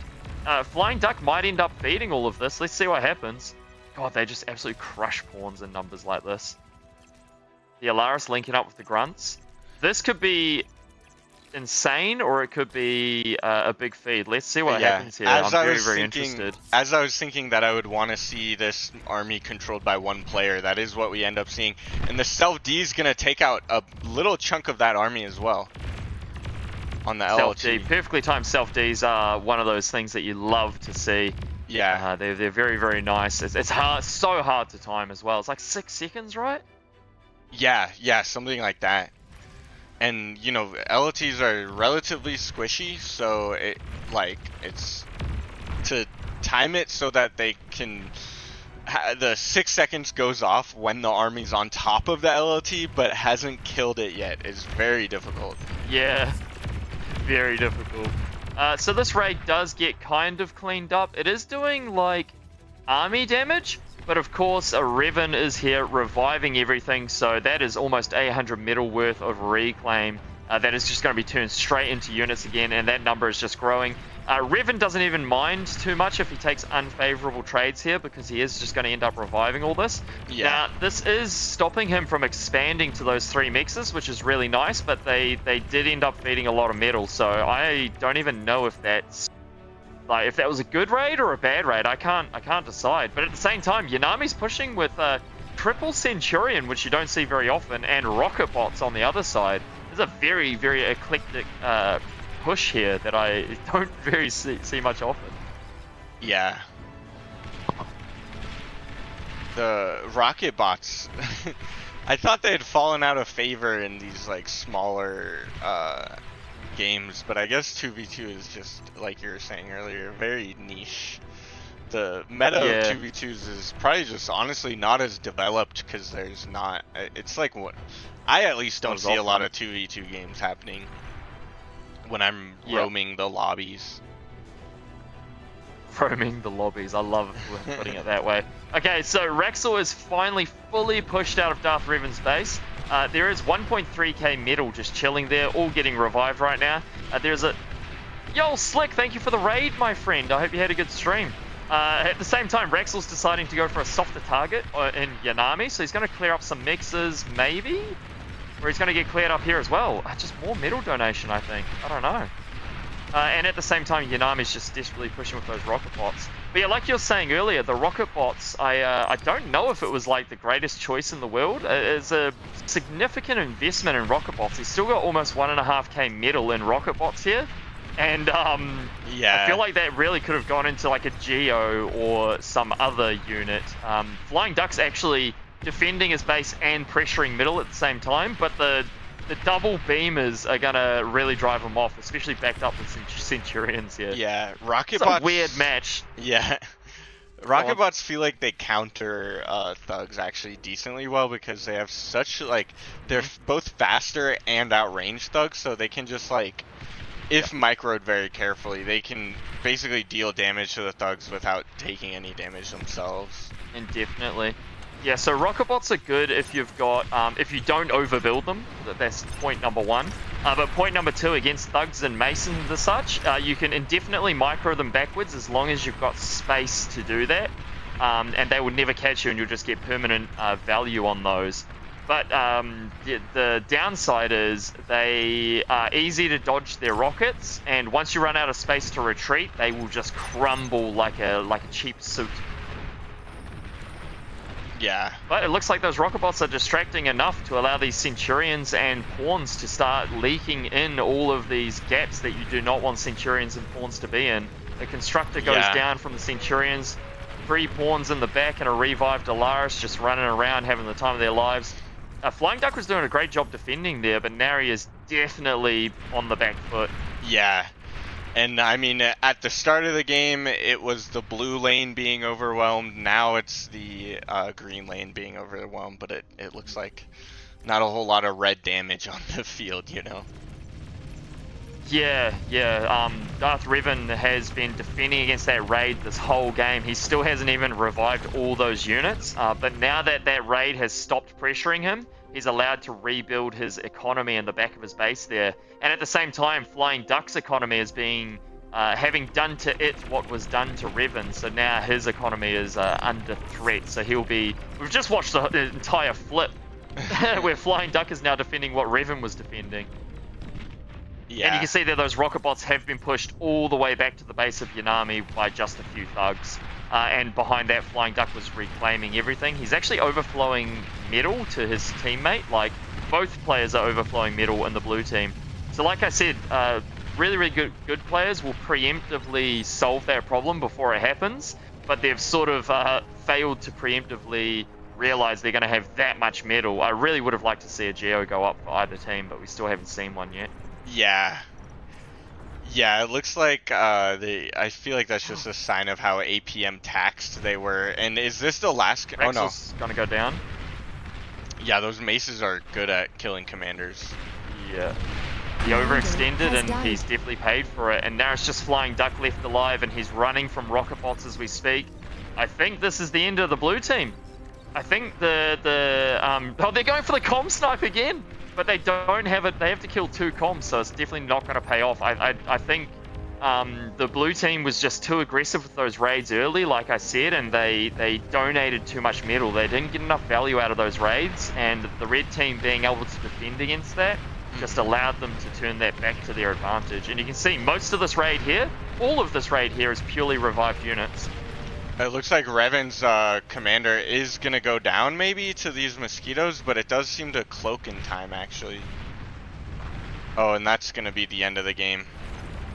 I think this must have been a 2-0. Like, I don't see how possibly the blue team could come back from this.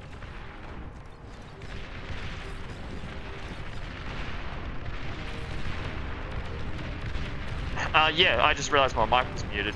But yeah, they did a good showing here, but just couldn't really pull it off in the end. I think if they had been as aggressive as they were, but they had actually scaled a little bit better behind that aggression, I think they would have actually found themselves in a much stronger position here. But you can see here they actually excessed almost 500 metal and 130,000 energy, and that's with no geos up and the whole map not even controlled. So that's not a position you want to find yourself in. Yeah. Commander destroyed. And there's the GG. There goes the comm. That's the game over.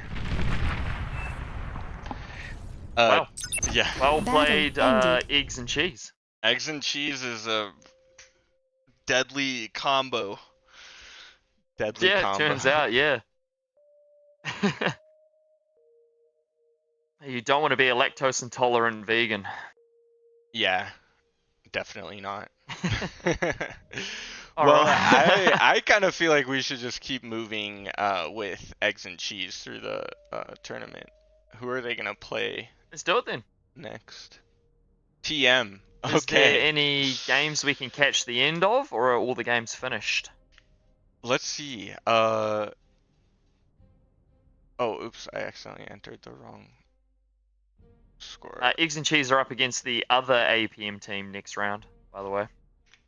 I think? Or am I tripping? No. Sorry, it is. That's round 4. I forgot we're already in round 3. So, TM versus Kill, are they still running? TM versus Kill. Let's see. Last game ended 5 minutes. That might be game over. Let's see. I think that they can't. Kill versus APM was 1-1. So let's switch to the standings real quick. Okay. Yep, let's go to the standings really quick like. So Kill versus APM was 1-1. Eggs and Cheese versus 2 APM was 2-0. So that means we're gonna have TM versus Kill and now APM versus Eggs and Cheese. So let's follow Team APM versus Eggs and Cheese. Yep. So here we are here in round 3. APM versus Eggs and Cheese. Let's get into it. I'm gonna come back to you. All right. Let's see if we can find these players. Who is actually in the lead at the moment? Looking at the standings. Zoom out so people can see. Let's have a quick look down the bottom here. Eggs and Cheese is... Wait, it says 4 remaining matches. Why does it say they've got less? Oh, because you've already gone through and given the... Okay. So... I think I need to refresh this page. There we go. So Eggs and Cheese is ahead. Actually, it's a tie. It's a 3-way tie. Eggs and Cheese, APM, and Kill. And everyone, I think at this point we can still look at the overall scores. Actually, let me refresh it to. That's what I'm looking at down here. It says Eggs and Cheese is on 2-0-0, but everybody else is 1-0-2. So I don't know if like one of their games maybe hasn't. Well, I think there's just been a lot of yep. ties, and then everyone gets the free win because of the no-show. So because of the no-show. That's actually pretty crazy. Let's try to Yeah, it's a very even So, matchup so far. This tournament, it's been so good so far. So we're going into round 3 now, correct? round 3 will be, yeah, that'll be now. I can't believe we're still just in round 3, but it's just crazy. I guess there's a lot of like high skill players playing, so it just feels like we're already like every game could be, one of the top matches. So APM versus Eggs and Cheese, are they? They're not here, so let's go back to Darth Revan's game.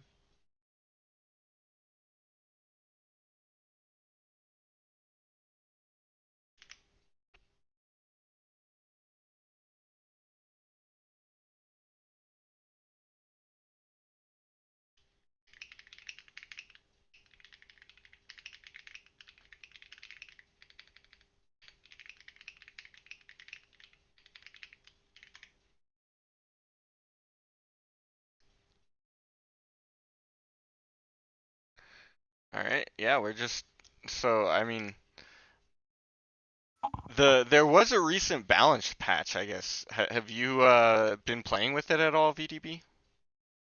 Oh my God, yes. So in the recent balance patch, I'm not too into the weeds about it. Like I don't know all that there is to know. Sorry, is this like on my? Oh no, it's the camera. But the main takeaway that I like about it is you now start with 30 energy production on your commander, and that allows you to triple mix without building any energy production. So you don't Oh need to yeah, do the yeah. solar trick anymore. Yeah, the 30 energy. I think that was kind of the intention with it, which I mean, how do you feel about that? I love it. I have not Yeah. met a single person that doesn't like it. It is, I didn't even know we needed it. It's like having a glass of water when you didn't know you're Yeah, dehydrated. yeah, It like feels yeah. so good. And cuz Uh, I guess I always used to enjoy the little like solar micro, but it is kind of like hmm it's pointless. It was just giving you Yeah, something and to do. newer players that don't know that, like, it just puts them at a disadvantage straight away. Yeah, well that's what I appreciate that you're someone who like wants to make the game more accessible in that way. So, I think a lot of people see that as there's ways to simplify things like that don't really take away from the skill expression of the game that still also make it more accessible. Yep. Yeah, exactly. It doesn't make the game easier per se. It just makes it less convoluted for like unnecessarily convoluted, which Yeah, is a great way to do it. Yeah. yeah, definitely. Hmm. So the team that we're looking for from APM is Raxel and Mirrid, right? Yes, I Yep. think so. Mirrid's in the wrong lobby, so Oh wait, not Raxel, C3BO and Mirrored. So yeah, oh Mirrored sorry, is, C3BO and Mirrid. Yeah. but Okay. Yanemi, where'd Darth Revan go? No idea. I think C3PO has just joined Mirrod's lobby, so let's go head over to that lobby because that must be the lobby that they're going to be setting up on. Yeah, yeah, it's gotta be. Uh, Let me just.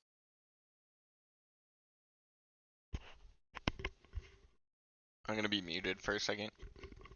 That's fine, brother. I will annoy everybody with my dulcet tones.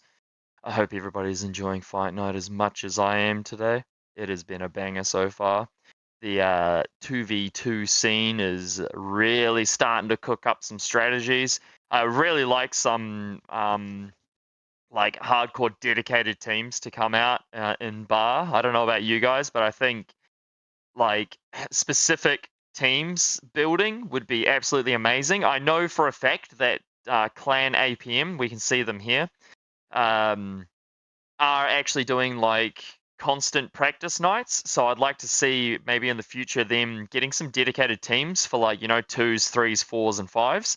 And then obviously, eights, 8v8 and all that sort of stuff to start really cooking up some strategies. We saw Omega Series had some amazing 5v5 strategies. And it would be cool to see some of the same thing for smaller team games. Of course, one versus ones, you've got the Pro League, and that's always a banger to watch. as well.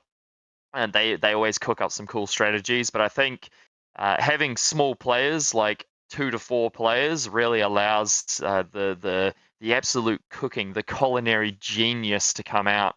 The one thing I really do want to see is a dedicated 8v8 team cook up some insane strategies as well. But that would be very hard to see because, of course, no one's going to want to play against an 8v8 team that just absolutely cooks. Okay, so it looks like all the players are here. So we're going to be having the ban and pick phase coming out. We don't have a map pool image for you at the moment, but let me load up my thing. I actually should have been working on it in between the rounds here. But like the lazy bones I am, I have not done that. By the way, that link that's just popped up 3 minutes ago, because by the time you hear my voice, that's what you can click on to change your avatar if you like on my stream. All right, so the maps are Pools of Illis, Hot Stepper, Cirralada, Sertigata, Gasbag Grabbins, Shallow Straits, and Faster Than Light. Let me see if I can actually bring those up on this. So there's 7. So let's open this 7 times. 2, 3, 4, 5, 6, 7.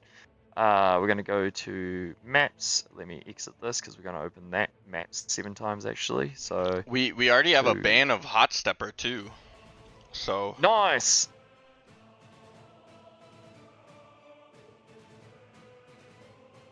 I mean, who do you think is favored to win at this point in time? Overall or out of this match? Just overall. I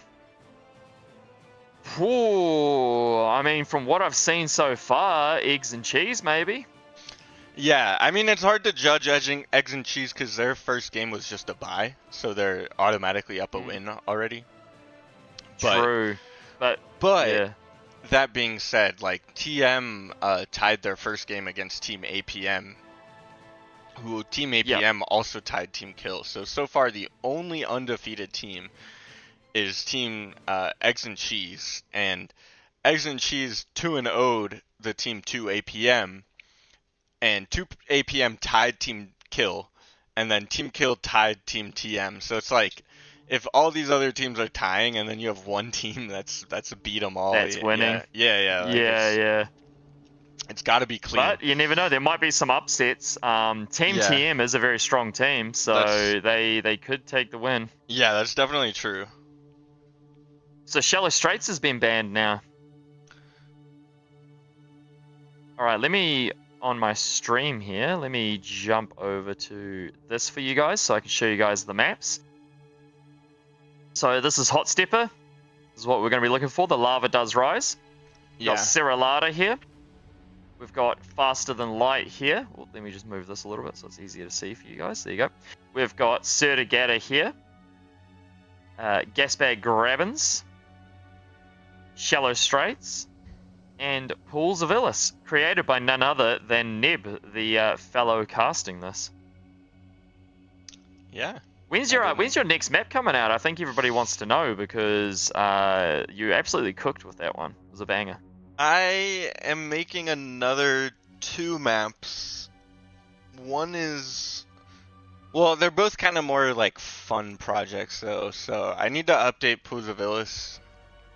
Once that happens, like, I'll have to just. I have another map that I think will be really fun that I'm finishing. I don't know how popular it'll end up being because it's not like Pools of Illis I made, and I made it like for the community, and these other 2 maps I was like just kind of making for fun. So just for funsies. Yeah. What changes do you have to make to Pools of Illis? Because I thought that was pretty ready, set, good to go. Yeah, you would think that, but there's just some like small. You'd think that, you idiot. No.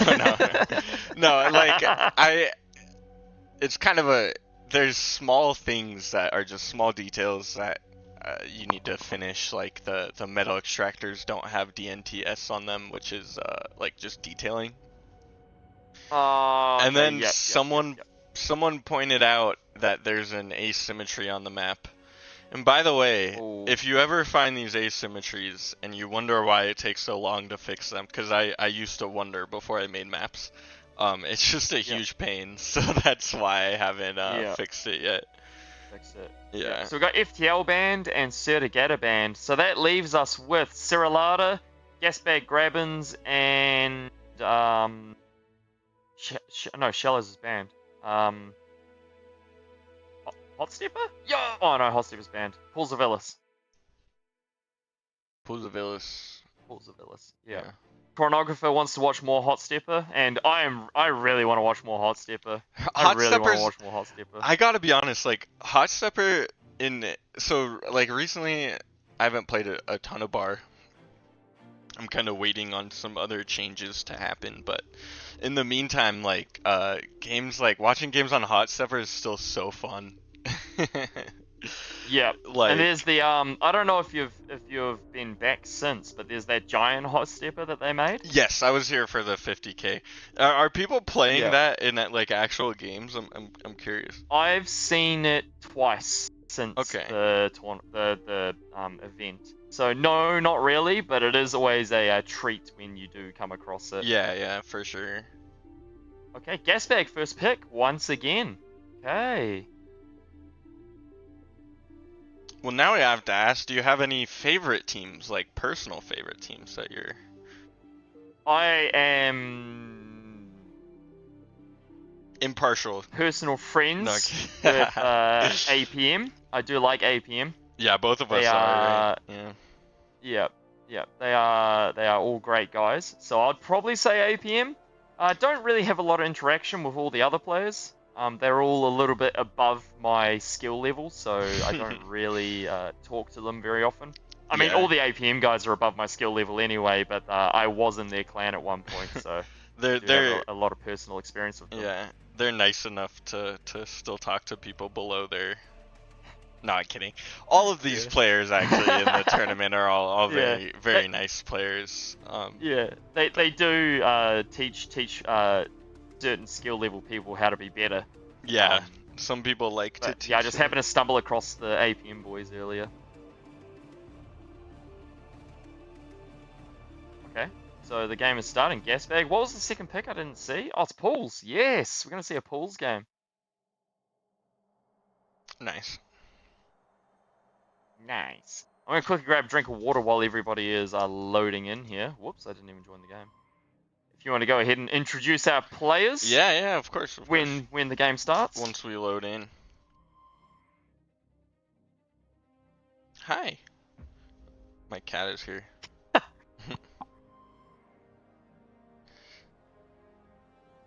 Alright, yeah, so we're just waiting for it. Actually, it looks like everyone's still loading in, but another gas bag game. This map is really popular.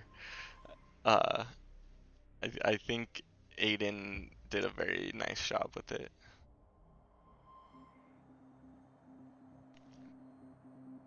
So it looks like we have, excuse me, we have mirrored starts here again. So mirrored is going to be going against Darth Ravan, and Yanami is going to be going against C3BO. And oh yeah, this will be interesting to see. Do you remember? I don't remember if I think Yanami and Revan did go for 2 labs as well. So I think this is going to be another 4-lab game. As far as I can tell, I'm interested to see if anybody goes Legion. Me too.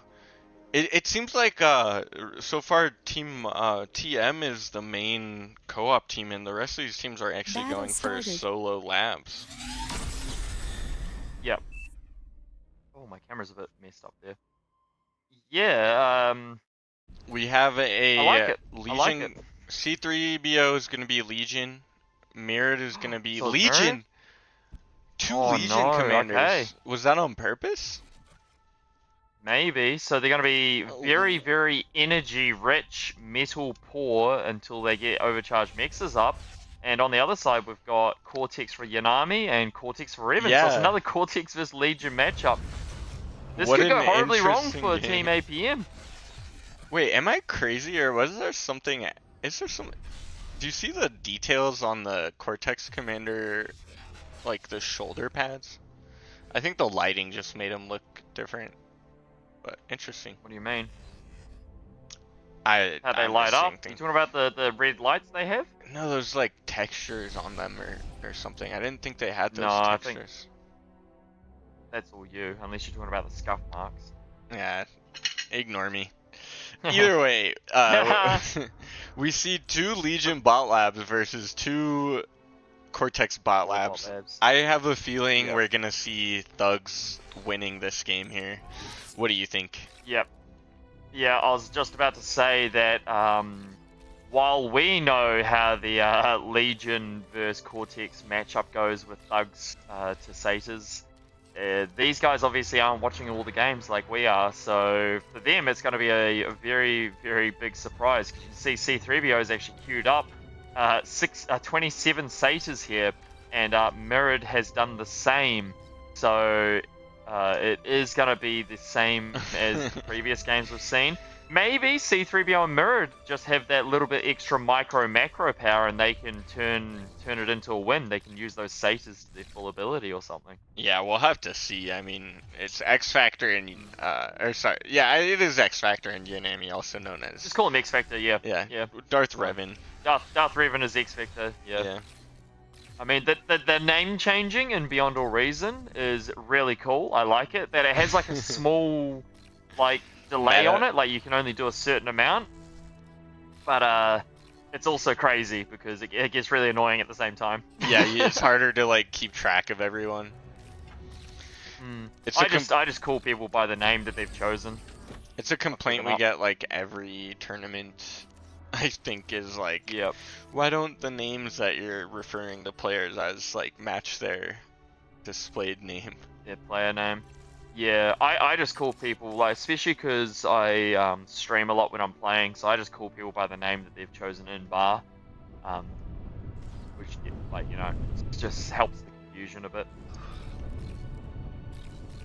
So we got Grunts versus Goblins here. The Goblins have to be really on top of their micro to beat the Grunts. The Grunts almost have the same range as them. Yeah. One mistake and those Goblins crumble.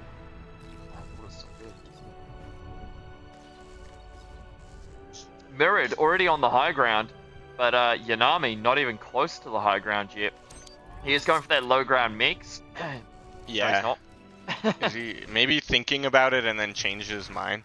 Oh no, it seems like he is gonna go for it, actually. Wait, why he's coming back for it? Okay. Yeah, maybe he just really couldn't make up his mind. Yeah. And those goblins are, I mean, like, goblins versus a commander can't really do anything. No, yeah, absolutely useless. He does lose all those goblins. They tickle it. Yeah. Probably feels good. It's like a nice massage. Like, yeah. And then you get... so Team APM actually get control of both high grounds, but C3PO is alone and lonely, and a bunch of thugs are about to walk in and knock on his door. His satyrs are on the low ground here. Not sure what he's thinking about this army placement. Maybe he's thinking that the Pharos is going to be enough to save him. He's definitely going to need more than one to protect him here. Yeah, Pharos are just that light heat ray tower, so it's like, against thugs they are very useless. Darth Revan actually just pushes forward with those grunts, and they are gonna dominate the everything. Goblins. And he already had a grave robber there, like I said, preemptively getting those things ready. Has the grave robber there, gets that reclaim instantly. There was a juicy like 200, maybe 300 metal for him. At the same time, Yanami and C3PO are going toe to toe here on the front line, on the high ground. C3PO is not actually repairing. Oh, he's gonna get a D-gun. Oh, he gets one D-gun there. He might die. Yeah, that's taking a lot of damage just for a single thug D-gun. Yeah. And now he's gonna be really inefficient with the repairing. He's actually not gonna repair at all. But if he was repairing, he's gonna be a bit inefficient because now he's always gonna be constantly afraid of those thugs.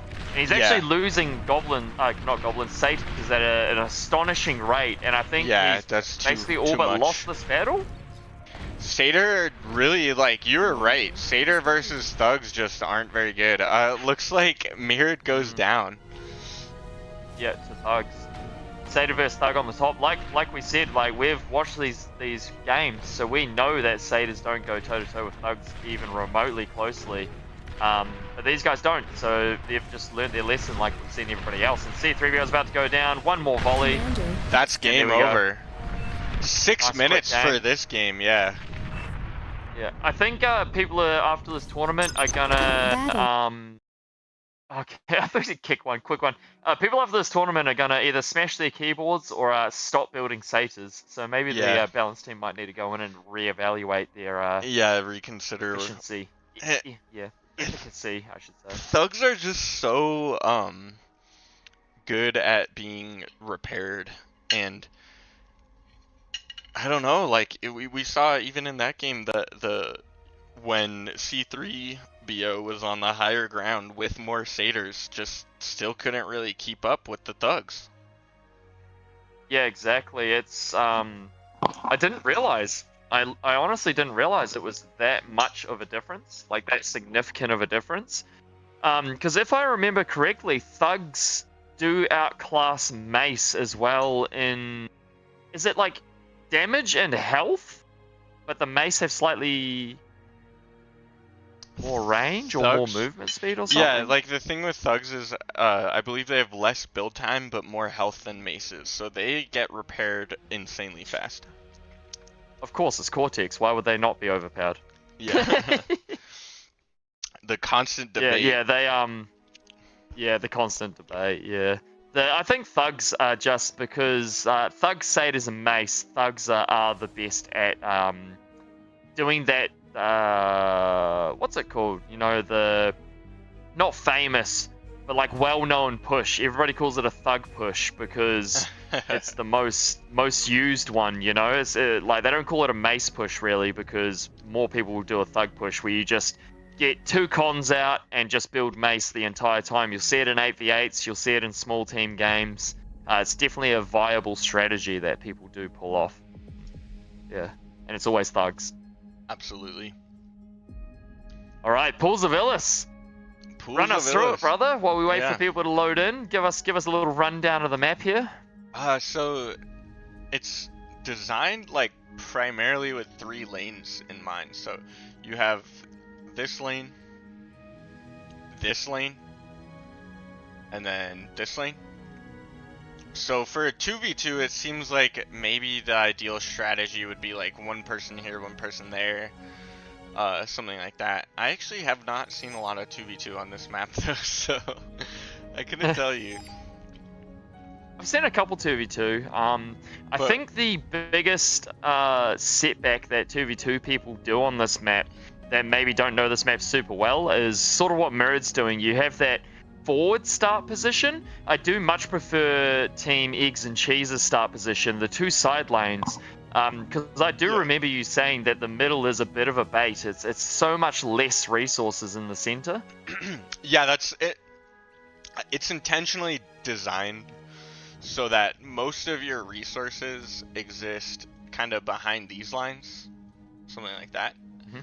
And then there's these corners that end up being really valuable to fight over. Like the corners have pretty much like 6 mexes each. And a Geo. Yeah, and a Geo, exactly. Whereas the center... No one ever builds that no, Geo. I would admit, like, you know, as the map maker, this Geo's more aesthetically satisfying than it is an actual, like, useful feature. Yeah. Battle started. But you have only 2 mexes in the middle to hold, and then this is kind of getting into your base here, so if you've lost this, it's kind of game over. But ideally everyone holds here, and then these you kind of see like a little yin-yang happen, and it's not really gonna, it's designed so that holding the middle here is more strategically valuable than it is valuable with resources. And it's just nice to have that direct line of attack to your opponent, but it's not integral to the gameplay. But you see here, Mirrod's actually starting in the center and going for titles, which is a great play. I've seen a couple of people do it. In small teams. It's really nice to see. Pretty much every energy source is good at some point on this map. A very Yep. energy-rich map. But The Darth Revan's spawning next to the pool. I think he might go for titles eventually too. He is Armada, but maybe he won't. yeah, you could kind of like wrap your commander around, right? But I don't know. We'll have to see.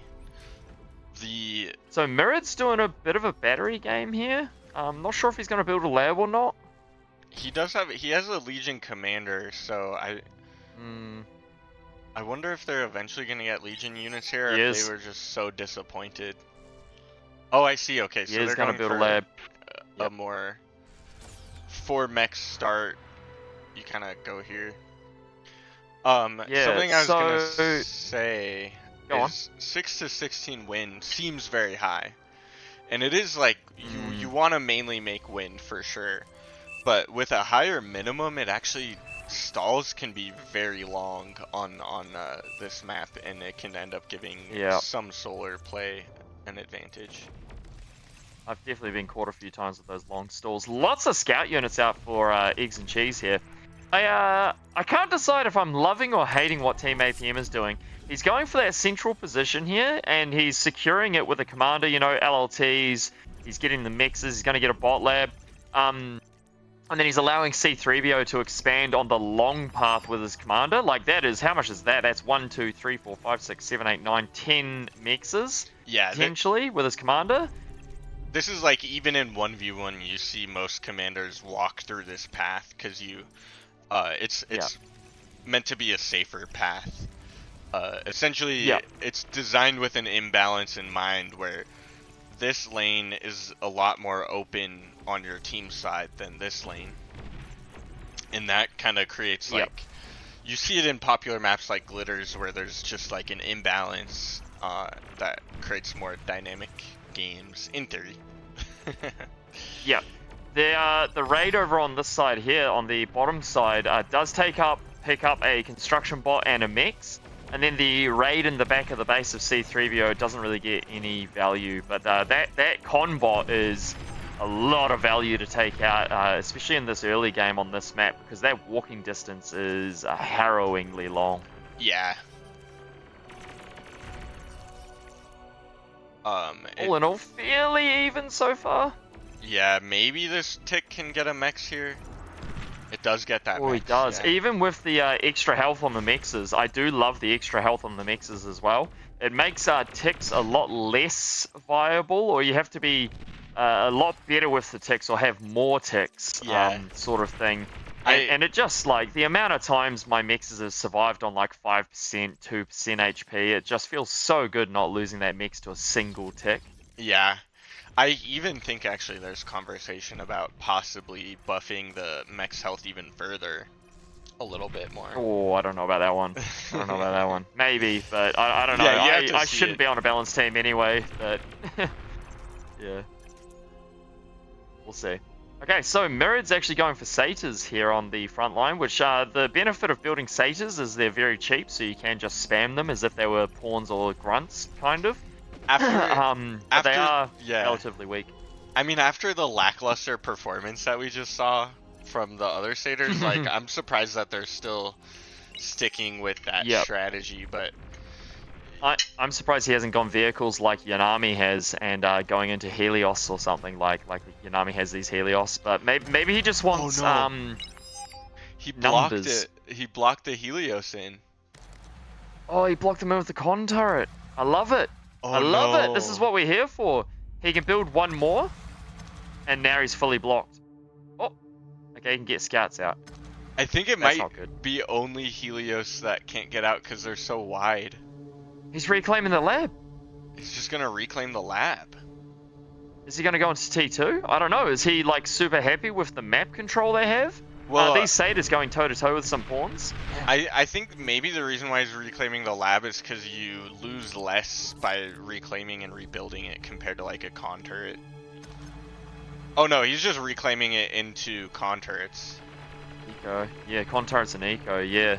So he's just leaving Darth Revan all alone. The slider is down, so Revan has a lot of resources to build units. Loses a couple of wind turbines to this sort of skirmish, I guess you could call it. Wasn't really much of a raid. But these satyrs, there is enough of them just to be an absolute hassle. They do clear the forward position. It's not too much. There's only 2 mixes there, and those mixes are kind of standalone. But Mirrored is actually making his way across. He's making his way downtown, faces are past, walking past. But he is going to clear this other middle position and probably start securing that with his commander. So holding this middle position and giving up the entire side lane to Revan here. And then C3PO is going to go up against Yanami. I don't know. I feel like this looks really good, but I feel like on paper it's just not going to pay the dividends that they're expecting. You really don't want to give up those corner... Like, if you have to give one up, usually it should be because you're going to gain control of the other. You know what I mean? Like, you shouldn't really be giving up that whole area just for... But like for the center. Yep. I do like this. They're building mosquitoes to try and defend. So Yanami's actually rebuilt a lab. It's an air lab. He's building mosquitoes to defend with, which kind of questionable. Once you get enough out, it'll be fine. Yeah. But at the same time, he's actually over here reclaiming these crystals for the energy that they need to produce these high energy cost units, which is a really cool play. Yeah. Oh yeah, with his commander. Darth Revan's trying to build the mix, but the commander is out of range here, and I've made that mistake enough to learn not to even try. I think there we go. Now he's moving. This might actually be one of the imbalances that I have to fix. Is that I think you can one can build, one can't. Yeah, well, we'll see right now if Yanami's able Let's to see. build. Yeah. Also, Yeah, the mix circles are really big compared to the actual build. Where he placed them, I think. Yeah, they need to be. Nope, Yanami can't either. Okay, good. Well, good because. Right, Mirrored has actually learnt. He's played a lot of 1v1s against me, so he's already preemptively dropped down those AA turrets as soon as he saw the first mosquito. So he knows. He knows. I've really drilled that into a lot of players. Knowing Mirrored too, like he is not letting himself die to a comp snipe. He'd be so mad. Nah, he hates getting comp sniped. Yeah. Yeah. Okay, so here's just desperately pressuring the center. He has had control of it for a significant amount of time now, but once again, I just don't think he's going to get the value from it. This massive thugs is going to eventually drive him back. We'll see. We'll see. Here we go. He's getting driven back now. He's this getting first D-guns, assault though. should get cleaned up. He's actually going to get sniped. He's going to be furious. No. Oh, he built the AA and then he got sniped by ground units. The commander... that feels bad. Yeah, that's terrible. And the commander goes down on top of his army too. That pretty much on top of the army, on top of the AA, although luckily they do have fighters out right now. Yep. Dude, and come on. Fighters just move so slowly, I'm realizing, like they don't look like real fighters, you know. They do move very slowly. It does make me very sad sometimes. No matter what game mode you're playing, you really need that fighter support, but they take years to get to you. But then you compare that to how fast bombers move, and it seems super fast. Now this is a hidden pathway that I only learnt about when I was playing not very long ago. Wait, which one? Was very... This one here, I was very annoyed because I play on a bit of an angle. It's hard to see that one. And it doesn't look like you should be able to run across there, but you can. You know, that is definitely a lesson to be learnt, that one. Yeah, that's honestly something also I could easily look at fixing, because it's just not... I don't know if I made that... Oh, I guess I did make that on every map. Yeah, you know, you could always make stuff more obvious for players. Like, we don't really want hidden pathways like that, where it doesn't look like it should be crossable, and it is. Yeah, because I think Revan has just, I don't know if he knew it or not. He did build an LLT there, so he must have known. But yeah, single LLT defense does not make it. He's going to lose all his conversion there. Yeah. Not the biggest loss in the world, but it's annoying. I feel like all of those pawns going down just to kill like a couple wins and all the converters is not ideal in terms of a trade for the red team. And it does look like there's going to be a Bomb trade. Yes. C3PO's dead. Game over. No. Egg and cheese take the win. Oh yeah, they just trade here. That's game over. Yeah, there's nothing C3PO could do there. Even if Yeah. he ran, Yanami would have just ended up killing him when he dies anyway. So Yeah. Battle GG. ended. 2-0 to Eggs and Cheese. They take another win. Yeah, let's see if the other teams have reported their scores.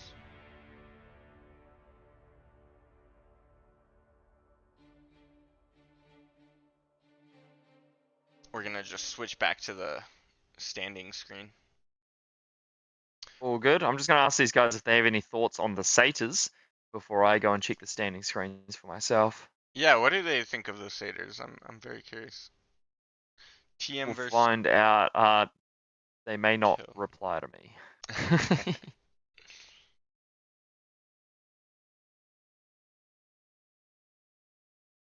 We'll see. TM, is it still going or? I'm not sure. I can check. Where are they? I don't see them in a Oh, here we game. go. It looks like they're in a hot stepper game. Oh, no way! How long's it been going for?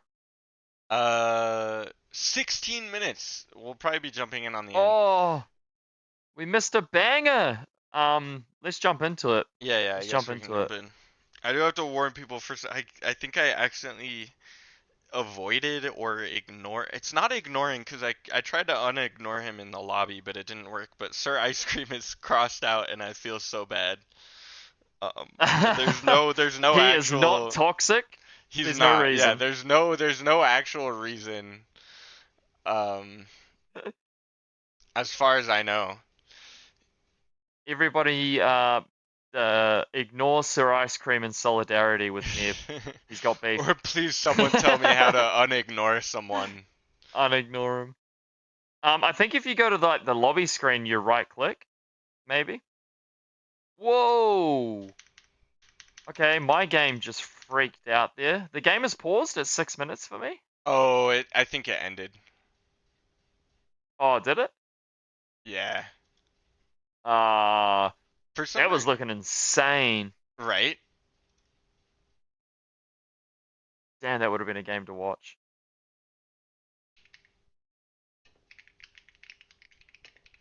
Yeah. Never made them, done OGG.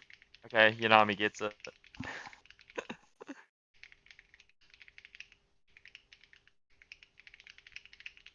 Okay, so that's all the games for round 3. Yep. Yeah, I think so. What was the score? 1-1. 1-1. Another tie. Another tie. So it looks like Egg and Cheese are the favorites to win this. Yeah. I think I think with all of these ties, I don't even know if it's going to be possible for anyone else to win. Let's see what the actual standings are. I think I have to refresh the Yeah, page. head across the standing screen. Look at all these ties. 3 ties One for Team second, let me. Kill.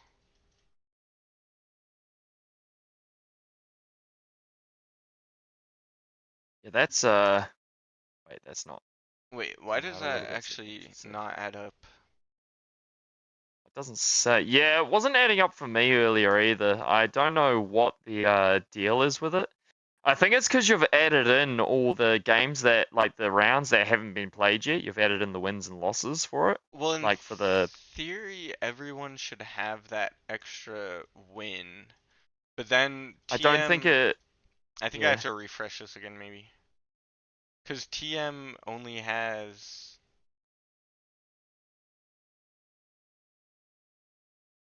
There's a few teams that say they've only played 3 games, and some teams have played 4. yeah, and I don't understand how that could be.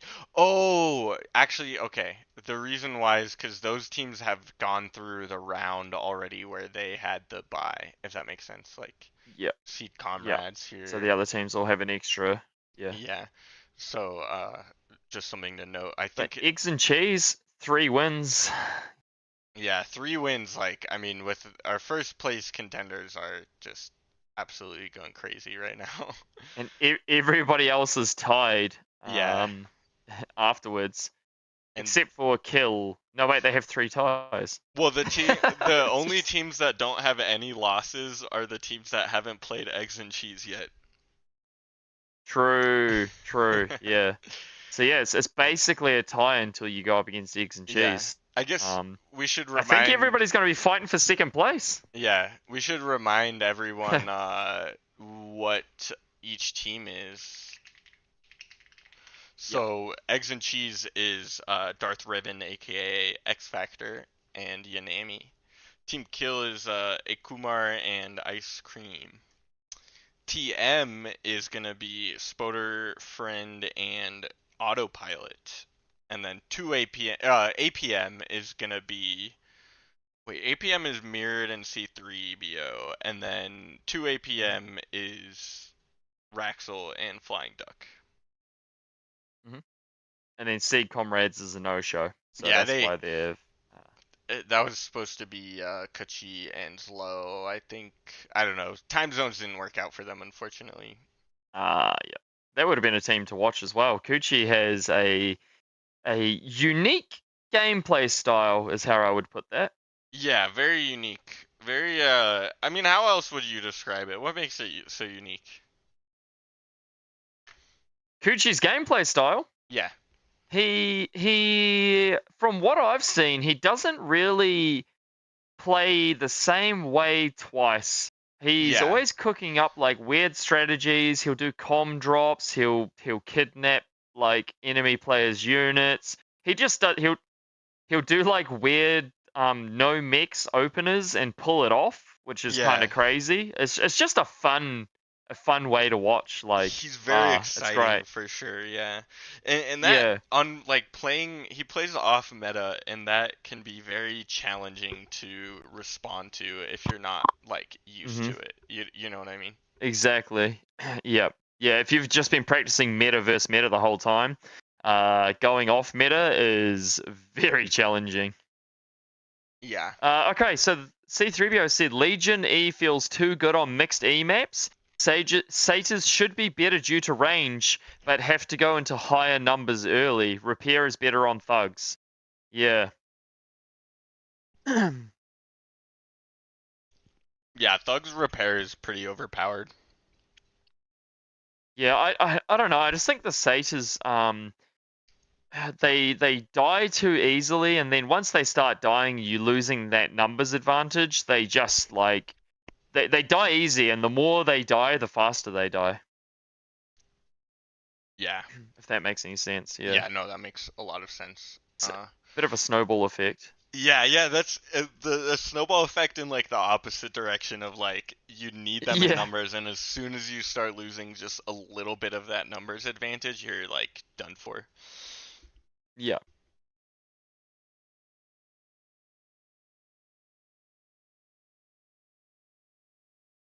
I guess I didn't exactly reveal how the prize pool is going to be distributed. Yeah, I didn't know. I'm just going. I thought maybe first place gets it all. I feel like for a round robin, it's got to be first place takes it all, you know? When we see the Darth Ribbon and Yanami just dominating everywhere, every game, it's like, okay. Yeah.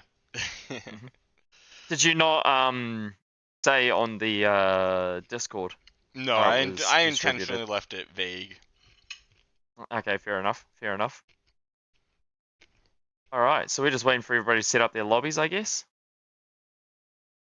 I actually, so TM, I'm in a lobby here. If you want to come join, I can switch. Control plus click their name in game. Somebody says. Oh, okay. I appreciate that. I must have accidentally done that when trying to. Yeah. View their camera or something, most likely. I am in the queue. Let me just go ahead and exit that. Autopilot Spooder. Have we seen them play a game? I think we have, right? Yeah, we have. Autopilot Spooder. Yeah, we saw them lose to an APM team. Yeah. Oh, I thought they... Oh, yeah, that's right. They did tie. Dude, FTL has been banned. Is that the first ban? Ban FTL. Yeah, I believe that's the first ban. We have the first ban of FTL. Okay. Why is my chat here not working? That's weird.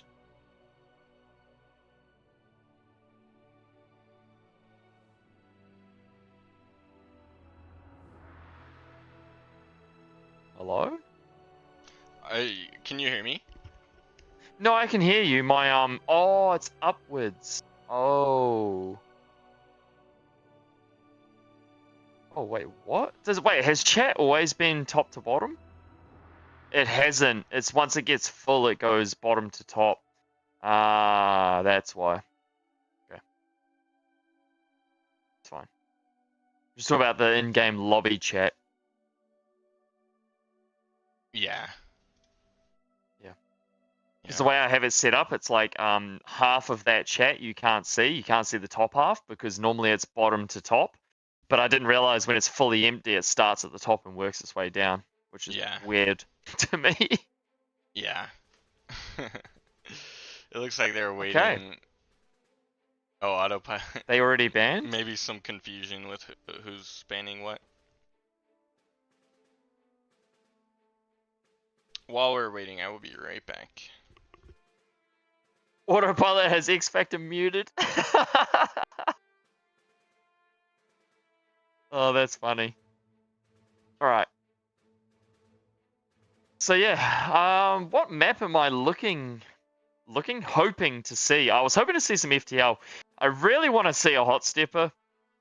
I really want to see another hot stepper. Some more Cerulata would be really nice. What's another map? Actually, the whole map pool's really good. I don't like Sertigata. That's just a personal preference. What don't you like about Sertigata? What don't I like about? I just don't know. I just always lose on it. I can't figure it out.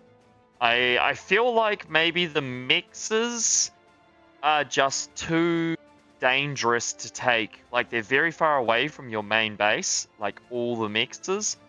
Yeah, it's like very sparse in terms of the like the mexes are, there's very few mexes, which also means that there's all of the mexes feel very far away, and it feels like losing any expansion because there's so few mexes. Like it makes it a lot harder to recover if you lose to, like, even just losing one early con puts you so far behind.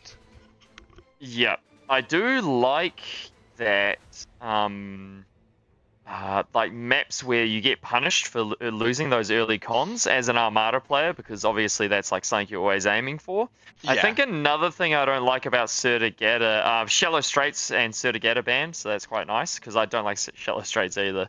But no, actually I like watching Shallow Straits. But another thing about Sertigata is it's one of those maps where there's reclaim. There's a significant amount of reclaim in the middle of the map. And so that sort of forces you to go bots or just be at a disadvantage from the get-go. And I don't love that. You do see that on Otago when people play on Otago, which is a very like tournament map. That's got a decent amount of reclaim that people sometimes will just go zero mix openers and go for the reclaim. No, wait, is it Otago I'm thinking of? But like Ultra Red Divide as well is another map like that. You can go zero mix openers and just go straight for reclaim. It sort of forces you into that sort of specific game style. Yeah. I completely agree. I think that in terms of like just map designs, like I know there's some players like that I've talked to that don't love like too much metal reclaim for that exact reason, but I don't know. Yeah.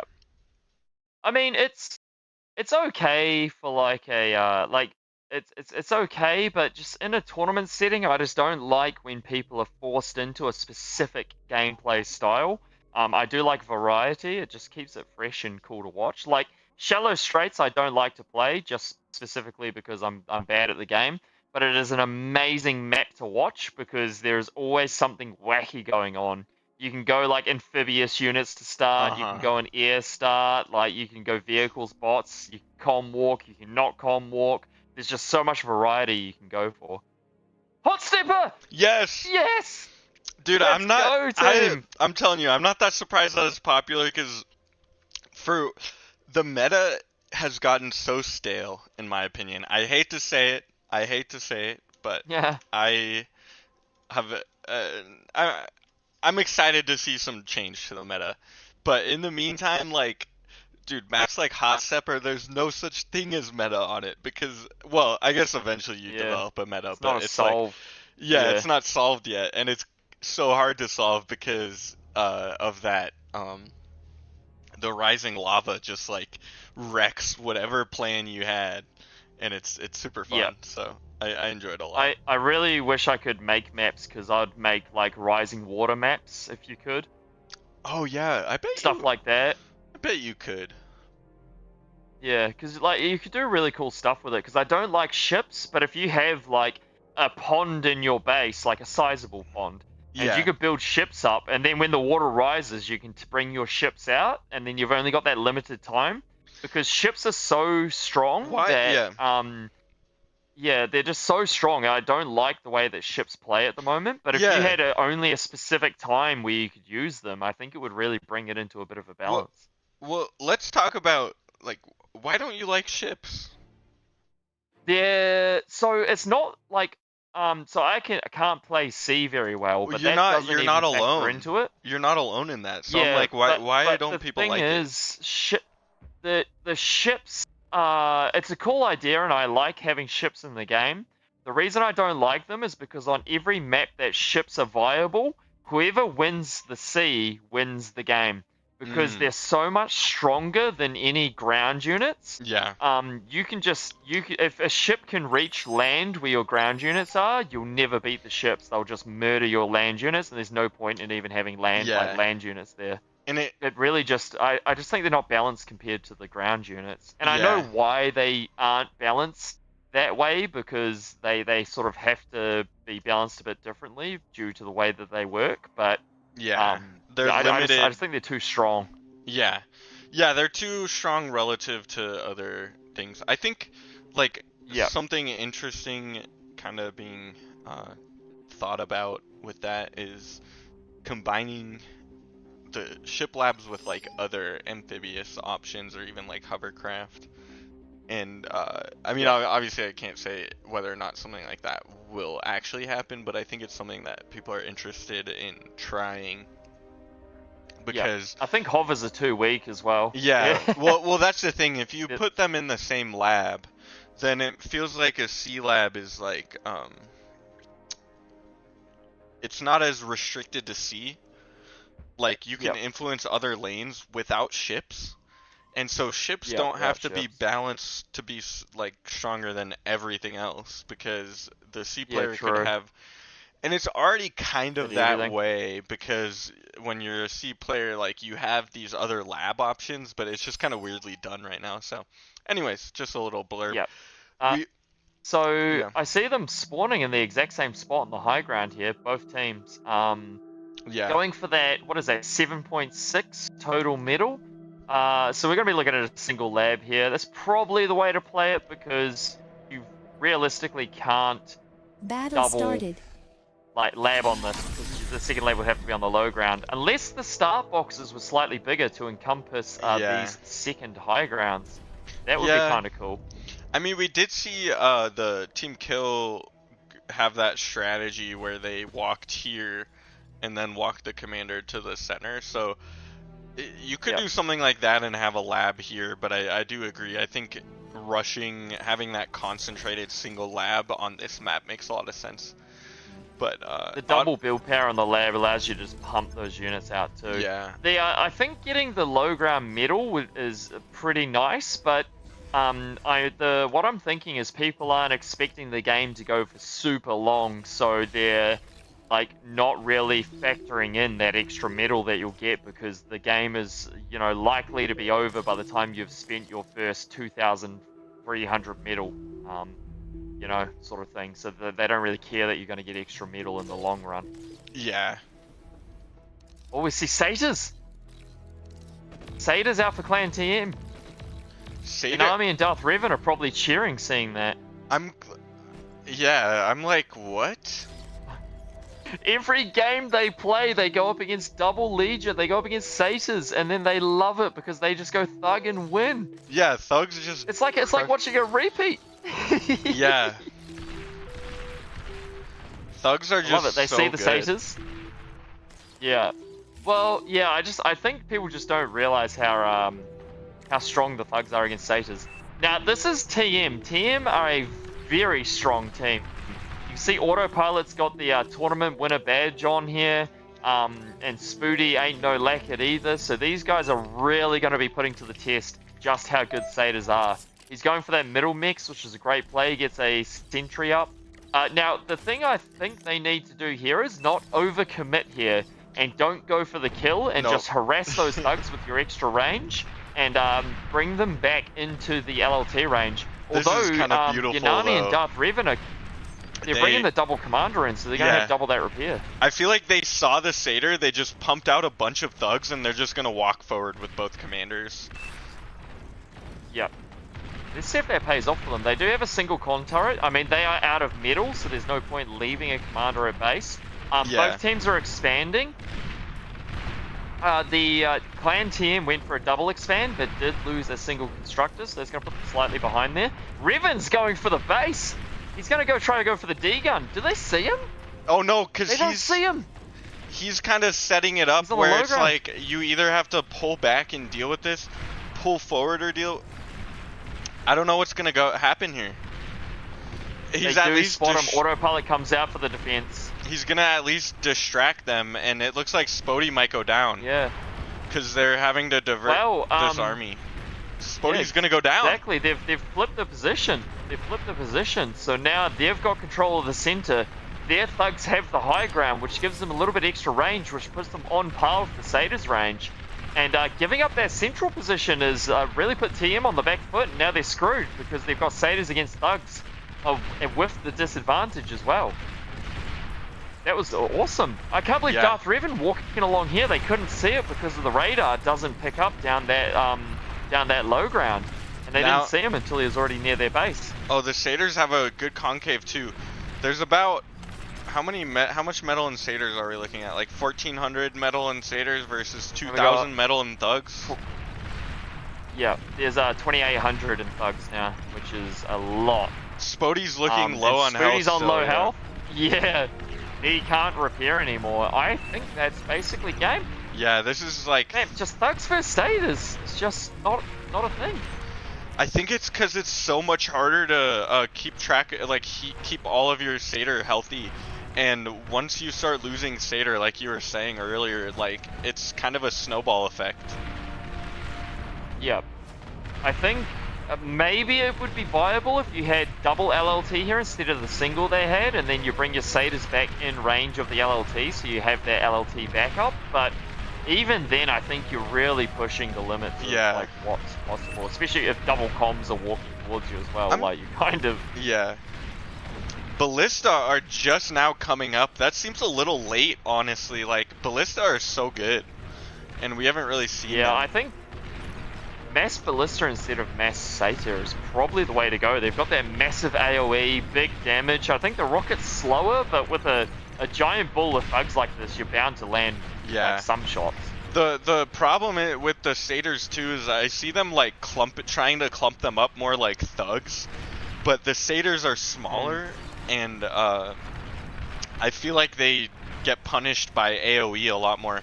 Alright, first commander is gonna go down. Destroyed. But it takes out half of the thugs of Yanami. It also took out half their metal income. True. Autopilot's having to run towards the lava. He's desperately trying to not he's gonna get burned here. I lavaed. think he's just... Is he just above the line?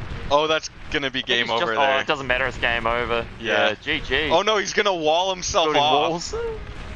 He's just trying to... That's not gonna work. Yeah, he's just... Yanami's just gonna walk it down. He dig against the wall! Has died. And GG.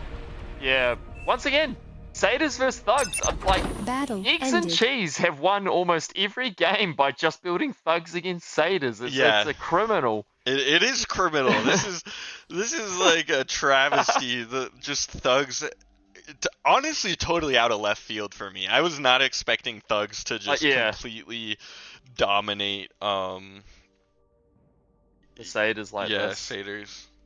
Like it, and the thing is, like I said earlier, these guys aren't watching this live, of course, because they're playing. So they're not. They don't know that everyone before them has gone satyrs versus thugs. And it's just Yeah. not paying off. It Yeah. really is not They're all paying off. falling into the same trap. Yeah. It's like the thugs are a Venus flytrap, and it's just like a new ant or a fly or something comes on. They're like, oh, piece of candy, and just straight into the Venus flytrap. And then the next team come along, they're like, oh, piece of candy, straight into the flytrap. Yeah. Gas bag. Surely we're not gonna see No satyrs way. versus Come thugs on. this one. Like you. Fool me. What is the saying? Like, fool me once, shame on you. Fool me twice, shame on me. Like, come on. Please Yeah. don't let this be another thug versus satyr game. Let's see. I'm gonna go grab another glass of water. Yeah, go for it. I'll be right back. Yeah, we're gonna see them hop into gas bag here. Oh, fingers crossed. Fingers crossed.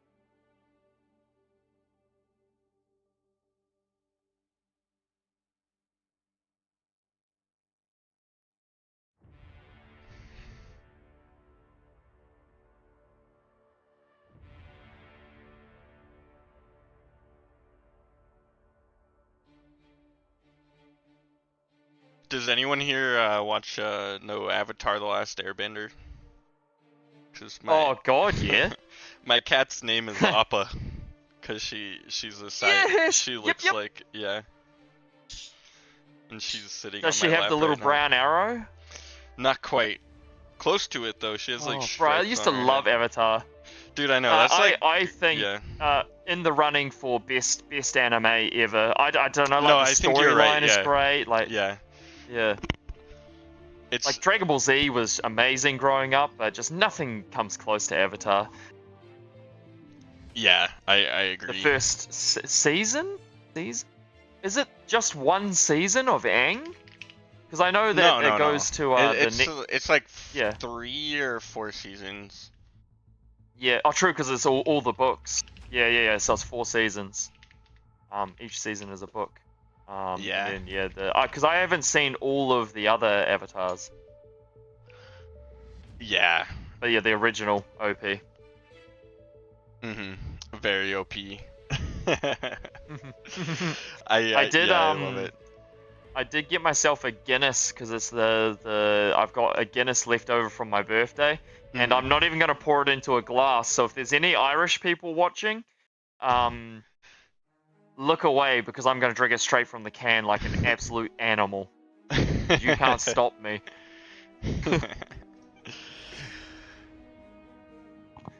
Oh, All right, we're gonna load in here. let's get it. Let's get it. What round is this, by the way? I didn't check. Round It's 4 or 5. Round 4, and we've got 6 rounds. Yes. Let me. Wait. Is it 6? 5 rounds. 5 rounds. Yeah. Second to last round. Second to last round, team. Yeah. This is a crazy last game. Mm. After this, we'll watch Eggs and Cheese versus Team Kill. Eggs and cheese versus Team Kill. Spody 99. Yeah, we're I'm good to gonna go. while we're waiting, I want to see who Spody 99 is, because I actually don't know. Yeah. Who is Spoody? No, it didn't work. Like we said, people just rename literally themselves. Spoder friend. Okay. Oh, it is Spooder Friend. Yeah. Oh, okay. So Spooder Friend's changed his name. He's probably sick of everyone taking his name. Thug's Yeah. build power increased by 10% might be nice. It might be nice, but I don't think it'll fix the overlaying issue, underlying issue. Battle whatever it is. started.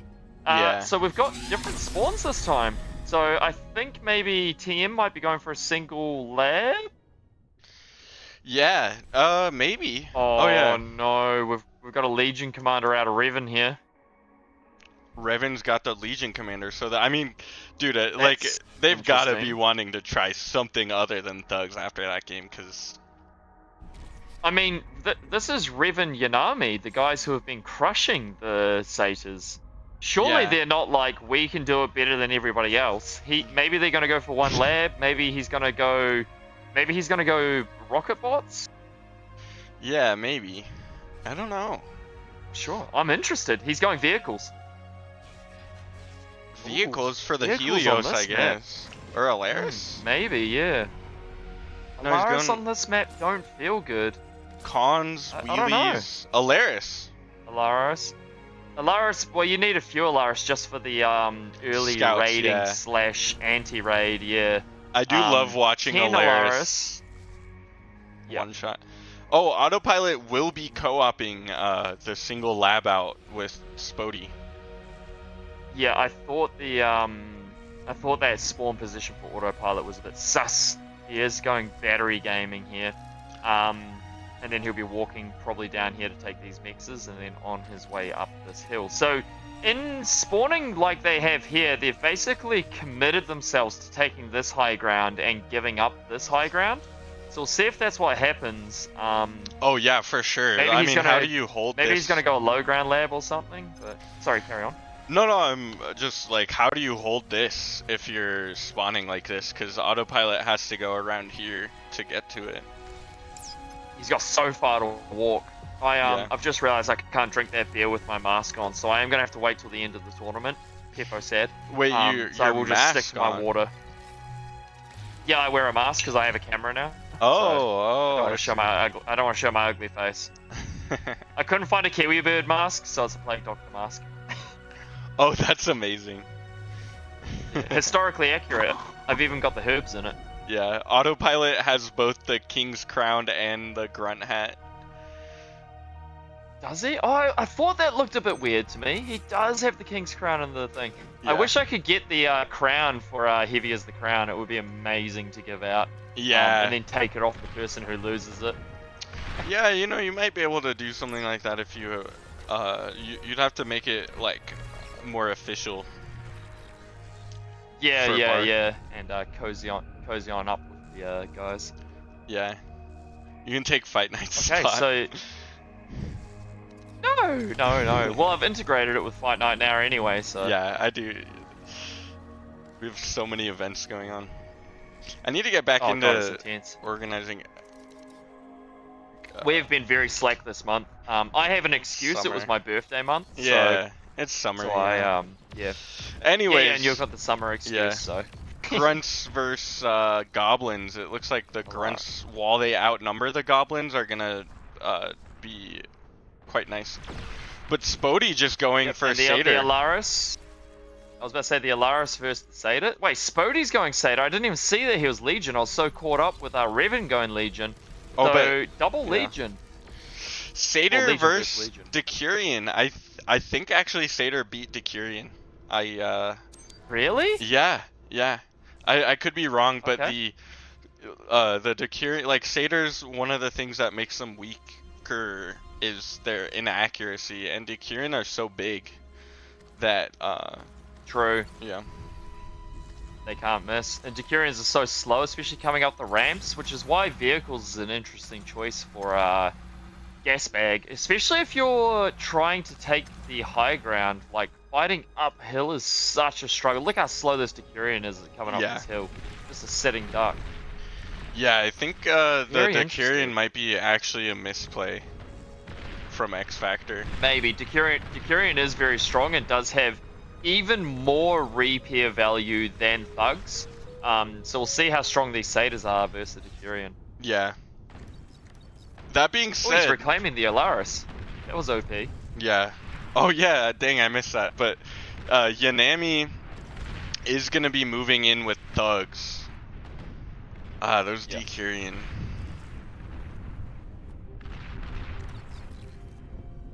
Okay, so he's got a few. I think once you get a critical amount of Decurion, they're just gonna chew through the Satyrs, but we'll see. Oh, Autopilot actually putting down a Legion bot lab of his own and going for Ballista. Oh.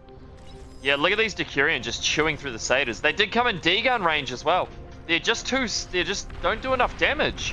The repair factor on the Decurion is just so broken. Barrage coming out now?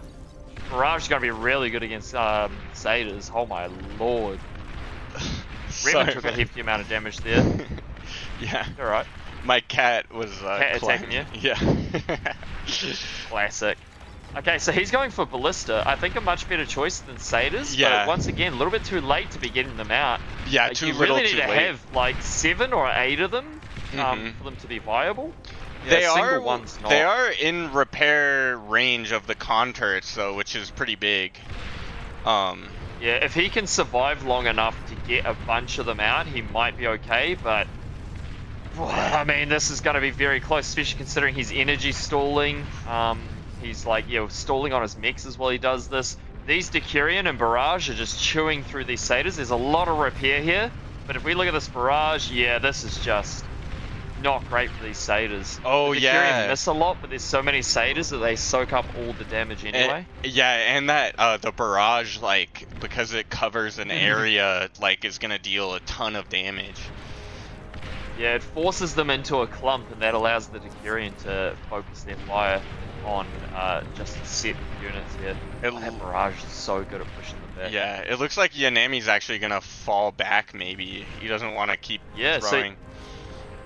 He doesn't want none of that smoke. He actually got up to the 6 rocket bots that he needed. And you can see now that he's hit 6, he's got that critical mass of rocket bots that a single volley does enough damage to actually force those thugs back.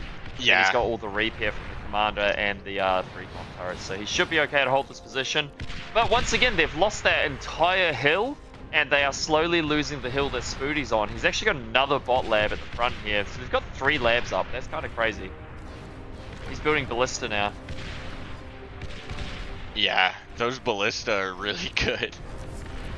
Yeah, I'm really surprised that people have been building Satyrs and not Ballistas. Yeah, it seems like Ballistas maybe are a little underappreciated. Oh, the barrage damage on Spoody. That was brutal. Oh, but there's so my many Satyrs God. here that they're going to be able to deal tons He's of boxed damage. in. Yeah, he boxed himself in. If they get the comm snipe, he'll take out all of them. No, not enough damage, just not fast enough. But he is in range of these other Satyrs coming from the opposite direction. It looks like he's going to just trade. Commander. He Yeah. D-guns and But trades. he, I think he that lost, Spoody lost all of his army though. Yeah, I think that the Decurion, if they push now before these Resbots can start resurrecting everything, like, but there's a lot of build power in Resbots here, which means that we're gonna see those Decurion resurrected very quickly. That being said, Yanami is like, he's really pushing Autopilot back right now. Autopilot seems like he hasn't really been able to do anything. Those Decurions are trying to push up the hill. The barrage actually stopping them from pushing up. And then they're boxed in like that, so they are getting hit by the rockets. But barrage coming from the opposite direction. Yeah, I think like Spoody might be able to hold here. Yanami has been pushed back. Let's check in on the economy. We've got a bunch of wind turbines from the initial, from Spoody. Once again, the initial wind turbines from Autopilot.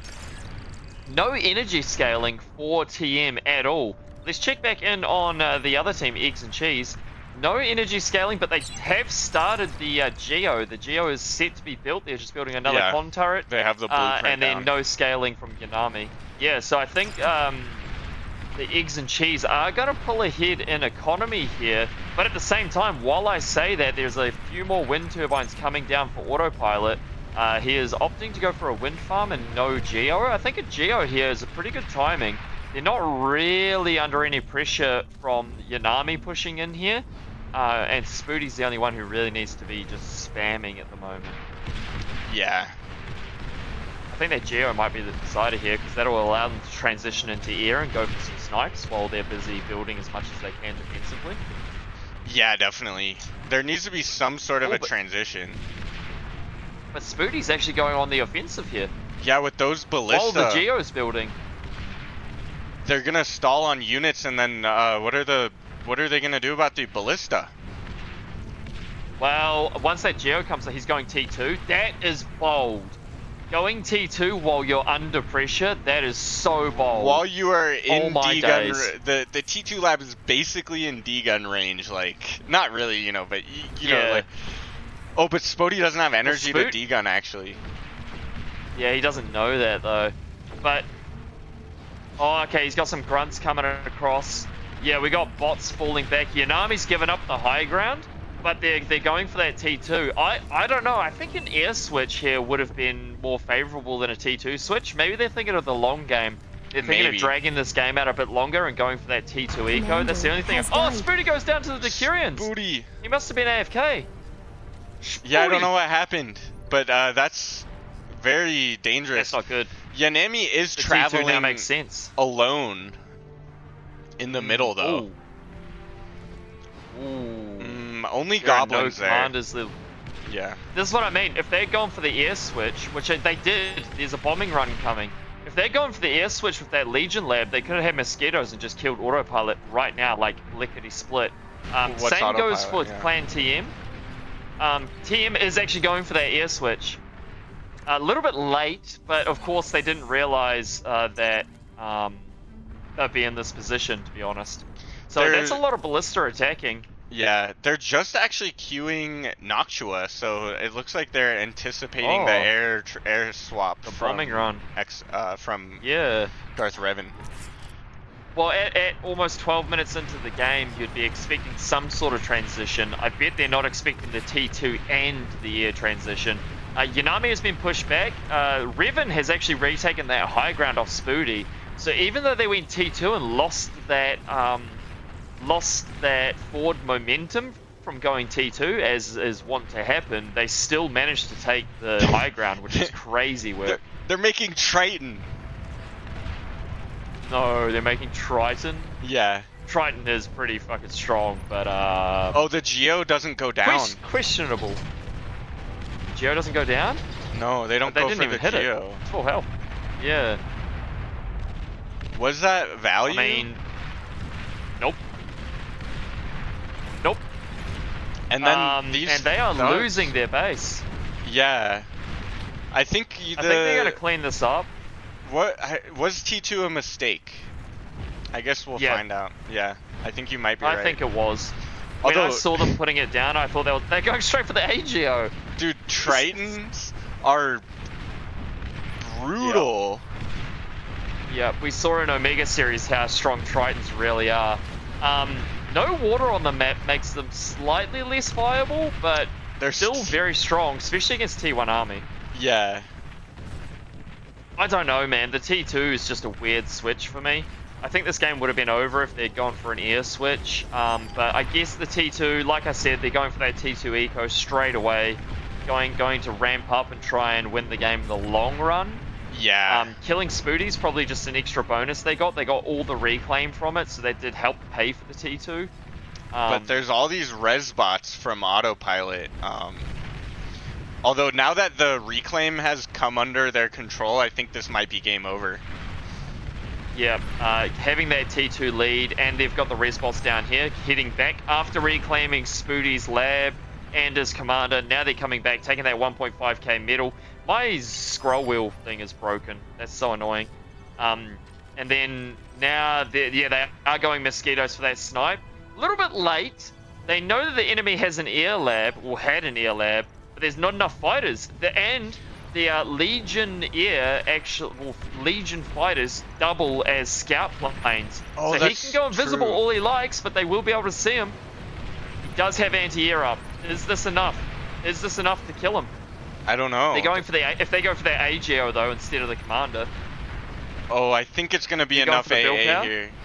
The build power going down is pretty huge, and this AA seems to be taking a really long time to kill those mosquitoes. But I don't think it'll be The enough. commander's now repairing. I don't think it'll be enough. Yeah. The ballista coming in. Oh, Wait, the ballista might get the T2, T2 lab. yeah, the Tritons are out of position and they're so slow on this map. It's going to take them far too long to come and defend this. Oh, they're going for the murder. ballista really need to focus their fire. They really need to focus their fire here. What are they going to kill? They've got the build power. That's a great shot. Just kill the commander's T2 invisible. lab. Did they see Yeah. it? They don't see the invisible commander. He's going to get some D-guns off. The T2 lab will go down, but I think they'll defend everything else. And realistically, that's not enough damage, I don't think, unless they can kill Revan's. He D-gunned the lab! He D-gunned the. Oh, and then he goes down. Oh no. They lose. Commander I think they has lose. died. There it is. That's game over. Wow. Whoa. great comeback from TM. What I an thought amazing TM was game. set to lose that. Yeah, I mean, this is going go on. going T2 before air. Was it a good choice? hmm I think let's look at the graph. I think this is what I was saying. Like these high-level players, if you make any slight mistake, they will take advantage of it. That T2 lab just set them behind, I think, just enough for TM to come back and secure that win with a Hail Mary, all-in push. If that all-in push had failed, then yeah, clean sweep for eggs and cheese. But no, the push succeeded. You Yeah. can see here that Spoody was a fair amount ahead most of the game, with Autopilot obviously battery gaming early.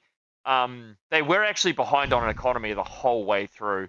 So yeah, I think the T2 lab is really what Yeah. set them back there.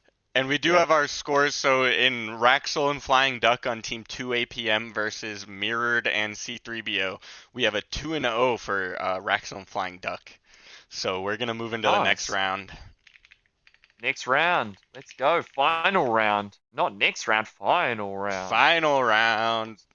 And Yeah, my mouse is like broken. let's refresh Oh, these this thing. scores because so Team APM gets their free win. And it looks like in order to win, if for TM to win, they for TM to win, TM needs to beat Team APM 2-0. That would put them at 3 wins, 1 loss, 1 tie, and then Eggs and Cheese needs to lose both games. For Team Ooh, TM to against have who? Sorry, TM. Eggs and Cheese is playing Team Kill. So TM is Oh, playing Team 2 Kill. APM, Oh, yeah. okay. So they have to lose both against Team Kill, and TM needs to win both. Yeah. Is that what you're saying? Yeah, yeah. Yeah. That's gonna be a tall order. That's I Eggs and Cheese is a very strong team. I don't see them losing both games. expected Eggs and Cheese to win both of the last games, though. They did. It seems like they maybe either got I mean, let's be honest. Like going T2 when you're being pushed, that's a overconfident play, I think. That is ridiculous, dude. So do we? Yeah, getting the Geo, like they had all the right plays, and then they finished the Geo and went straight into T2. If they didn't snipe Spoody, which they could not have been planning that snipe on Spoody, then they would have been even further behind. It would have been a definite loss there. But they did snipe Spoody, but they still lost in the end.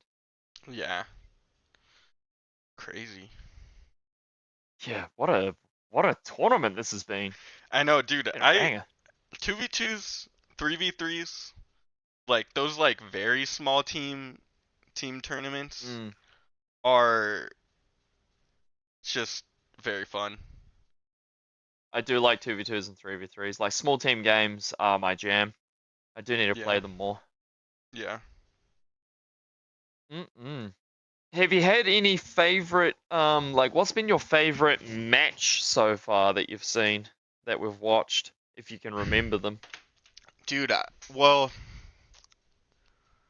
honestly, that last game might have been my favorite. It was just so back and forth, and I thought that the game was decided really quickly, and it wasn't. So those wasn't. games are very, yeah, those games are just very exciting. What about you? It was a unique match for sure. I think my favorite has to be the first. I think it was the first or second Cirilata match that we watched with I think it was Raxel raiding in on Darth Revan and stuff. Like that game, I felt very it felt like a technical type of game to me. Yeah, and there's that close game. Was it the Cirilata game too? I know it had Flying Duck and I think it was on Gas Bag actually when both teams were down to their last commander, and it was my god, yeah, just very very close comm yeah, snipe. very close. Both teams went for a comm snipe. Yeah, yeah, that was a really fun game. Yeah, I love seeing those types of games in 1v1 where the comms go for each other, or both people go for a comm snipe at the same time, and it's sort of like a race to who can kill the comm the fastest. Those are always exciting, nail-biting moments. Yeah, yeah, definitely. What's the password for Team Kill? Yeah, a team kill's trying to join this lobby. Oh, okay. Let me I'll go to the dive bar so they can't see the chat. Okay, they can see the chat. It's fine. It'll be a delay, and we'll just kick anyone that joins. So.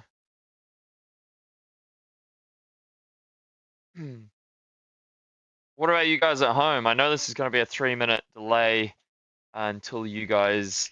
I need to bring this closer. I do. Until you guys hear this, but have you guys had any favorite matches or favorite teams or something? Yeah. Oh man, what a great day it's been. Beautiful Saturday, tell you what. Yeah. Very So yeah, beautiful we'll be Saturday. watching. Weather's been so Yeah, nice, honestly. weather's been good for you. Oh, that's Yeah. good. We'll be watching Eggs and Cheese up against Team Kill. We're just waiting for them to join. Is there any map going into the final round here that you want to see? Maybe a map we haven't seen, or just a map that you do want to see again? I don't know. Like, we haven't seen FTL actually. I want to see an FTL We game. haven't. Yep.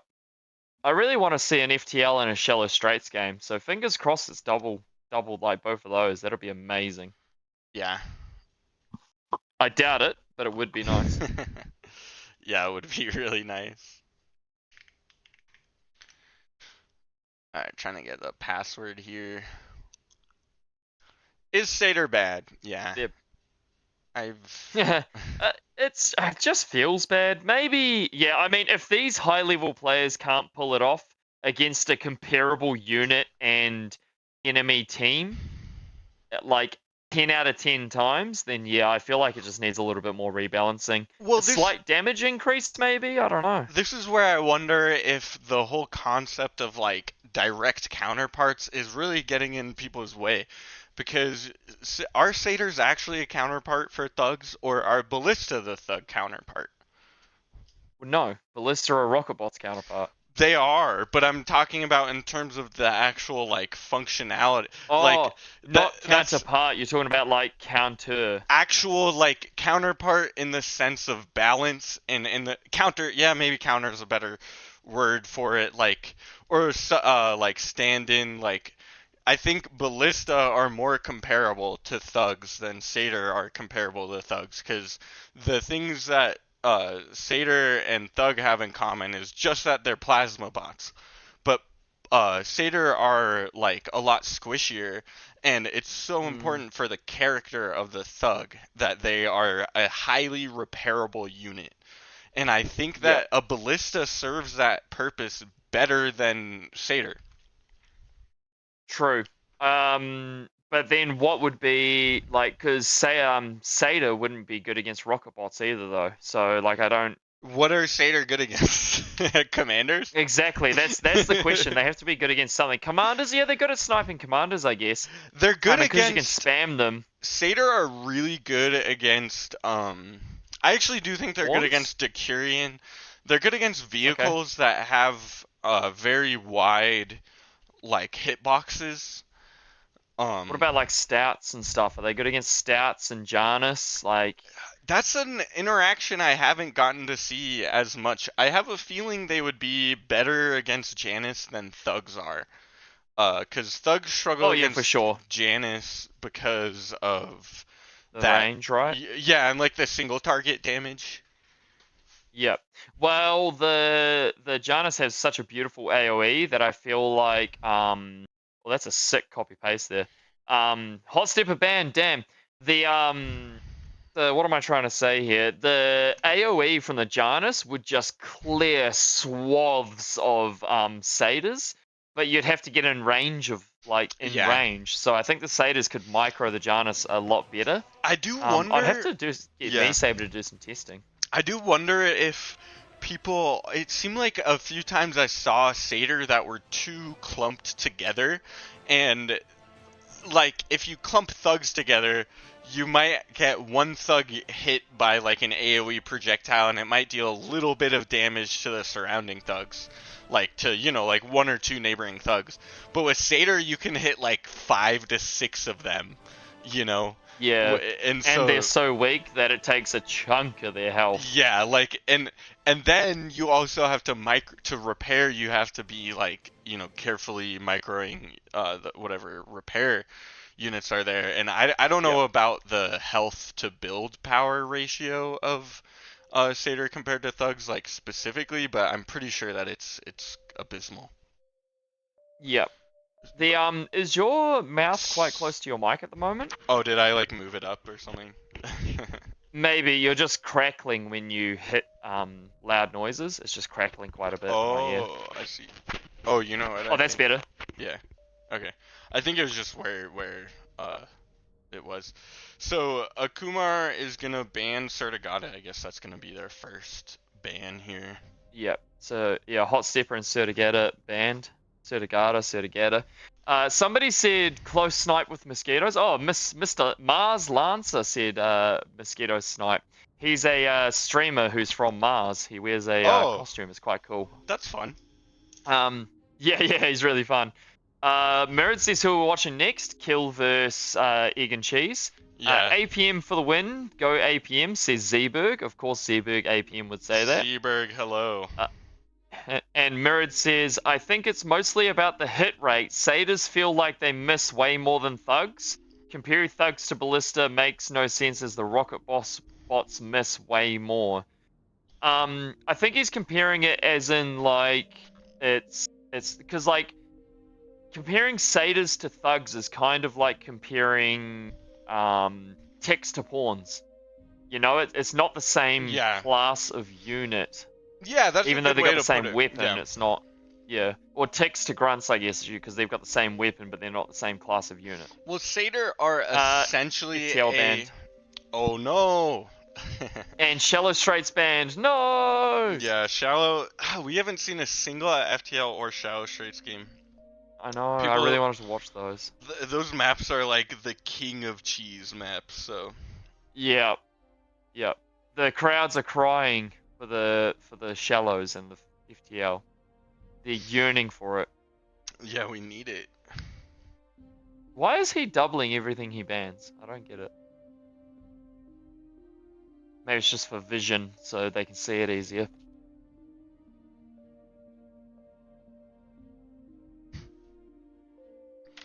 Yeah, we'll see. Okay, we're just waiting. See, on we'll them to see. decide You'll all on the see. next one. So again, for basically, unless Eggs and Cheese just needs to win one game and they win the whole tournament. In this Yeah, if they win one game, it's how much was it? 250 or 200? 250 USD, yeah. 250. One game win and they win 250 USD. That's a hefty amount of cash for a weekend game. Yeah. But like, Beyond All Reason's one of those games where there just seems to always be a cash prize tournament going. It just seems like there's a really? lot of money to be made in it. There's always some sort of cash prize tournament going. It's Yeah. insane, dude. I think Like when I played StarCraft, you'd only ever hear about like the one big tournament. yeah. But it's obviously like thousands and thousands of dollars. But Yeah. Beyond All Reason's always got those tournaments going. I mean, it is the dream to one day be able to grow to the point where we can have these tournaments that have like actual like professional level prizes. Yeah, that would be crazy good. Yeah. I can't wait. Like in-house games where people have to come to us and play. Oh my gosh, You know, we can have them live. could you imagine if we were casting from a like physical casting booth right now? Wouldn't That would be so sick. that I would be so really fun. want to make enough money from this that we can have a house here in London for people to Oh come my and cast from. gosh, That would dude! be sick. To grow to that point where we can actually be like like flying out players out to play. And, countries and to play, and like I can just imagine like having like bar conventions and just events. It's the yep. dream. One day, mate. One day. Mhm. But we are going into the Suralada game. Not the map that we wanted, but a map we all love and enjoy. So, Darth Revan spawning on the right side. I'm assuming Yanami on the left. Yes. I really do want to see the Geos come up a little bit earlier than we have been seeing people get them. You get that metal nice and early. The wind is quite high. The titles are quite high. We haven't seen a whole lot of titles be put down. But the Geos are just like, the early Geos seem so strong to me. I don't know Yeah. why they don't do it. These guys are very good players, so there must be a reason, but I don't know. I feel like this map doesn't lend itself well to an early Geo play. Yeah? You think it just slows you down too much? Yeah. I think it, well, it's like where would you rush it? I guess this Geo could be rushed here. But rushing Where'd you just ping? Oh, sorry. Oh, yep. Yeah. Yeah, no, I see. Yep. So, but rushing a Geo out is a lot stronger when you have two players in one area. But like In one spot. in a 2v2 here, like you're not gonna concentrate all of your base on one side. It's just not Base- a map for that. Yeah, well, what I mean is, because these guys usually put their sliders down a bit, maybe they won't. But what I'm saying is like not rush as in get it up in a minute, but like the 5 minute mark or something. You can build this with the build power. Like if your build Yeah. power is situated on this X, you can build it with the build power from your lab, and it'll go up very quickly and give you that energy boost you need to transition into vehicles, T2, air. It'll give you everything you need. I think Slick actually has a really, really good build on this map that he used to do in 1v1s. Where he would get that Geo up fast. He'd get that Geo up very quickly, and it would really pay dividends. But I mean, Yeah. once again, like these guys are very good players, so they've obviously like, I don't know if they've done the math, but it just maybe doesn't feel right for them to get that Geo up at Yeah. the times where we think they could. Yeah, it might be just like sacrificing too much tempo. On this map, like there is the insane like 25 max wind, which is crazy. Yeah, very good. We have Yanami, and yeah, so Yanami starting Armada, Darth Revan also starting Armada, Ice Cream starting Armada, and Kumar Yep. starting Cortex. Yep, Cortex for Akuma. One thing I haven't been doing is using my camera anchors that I've set up like a while ago, and I always forget to do it. So let me just go ahead and set those up really quick. Do those like And do you here we have go. those on specific per map or? No, so you can set them anytime you want. So I've just set them to the 4 bases. I've only got 4 that I can set. So now every time I do an F key, 1, 2, 3, 4, I can set check bases very, very quickly, so I can see the eco. Did Sir Ice Cream come in? Oh yeah, he has the silver medal because they came in second place. I guess Canada got second place in Nationwide. Canada. Yep. Yeah, he's got the silver medal, which is really nice. And the Eastern European Coalition came third. So they've got what the colloquially,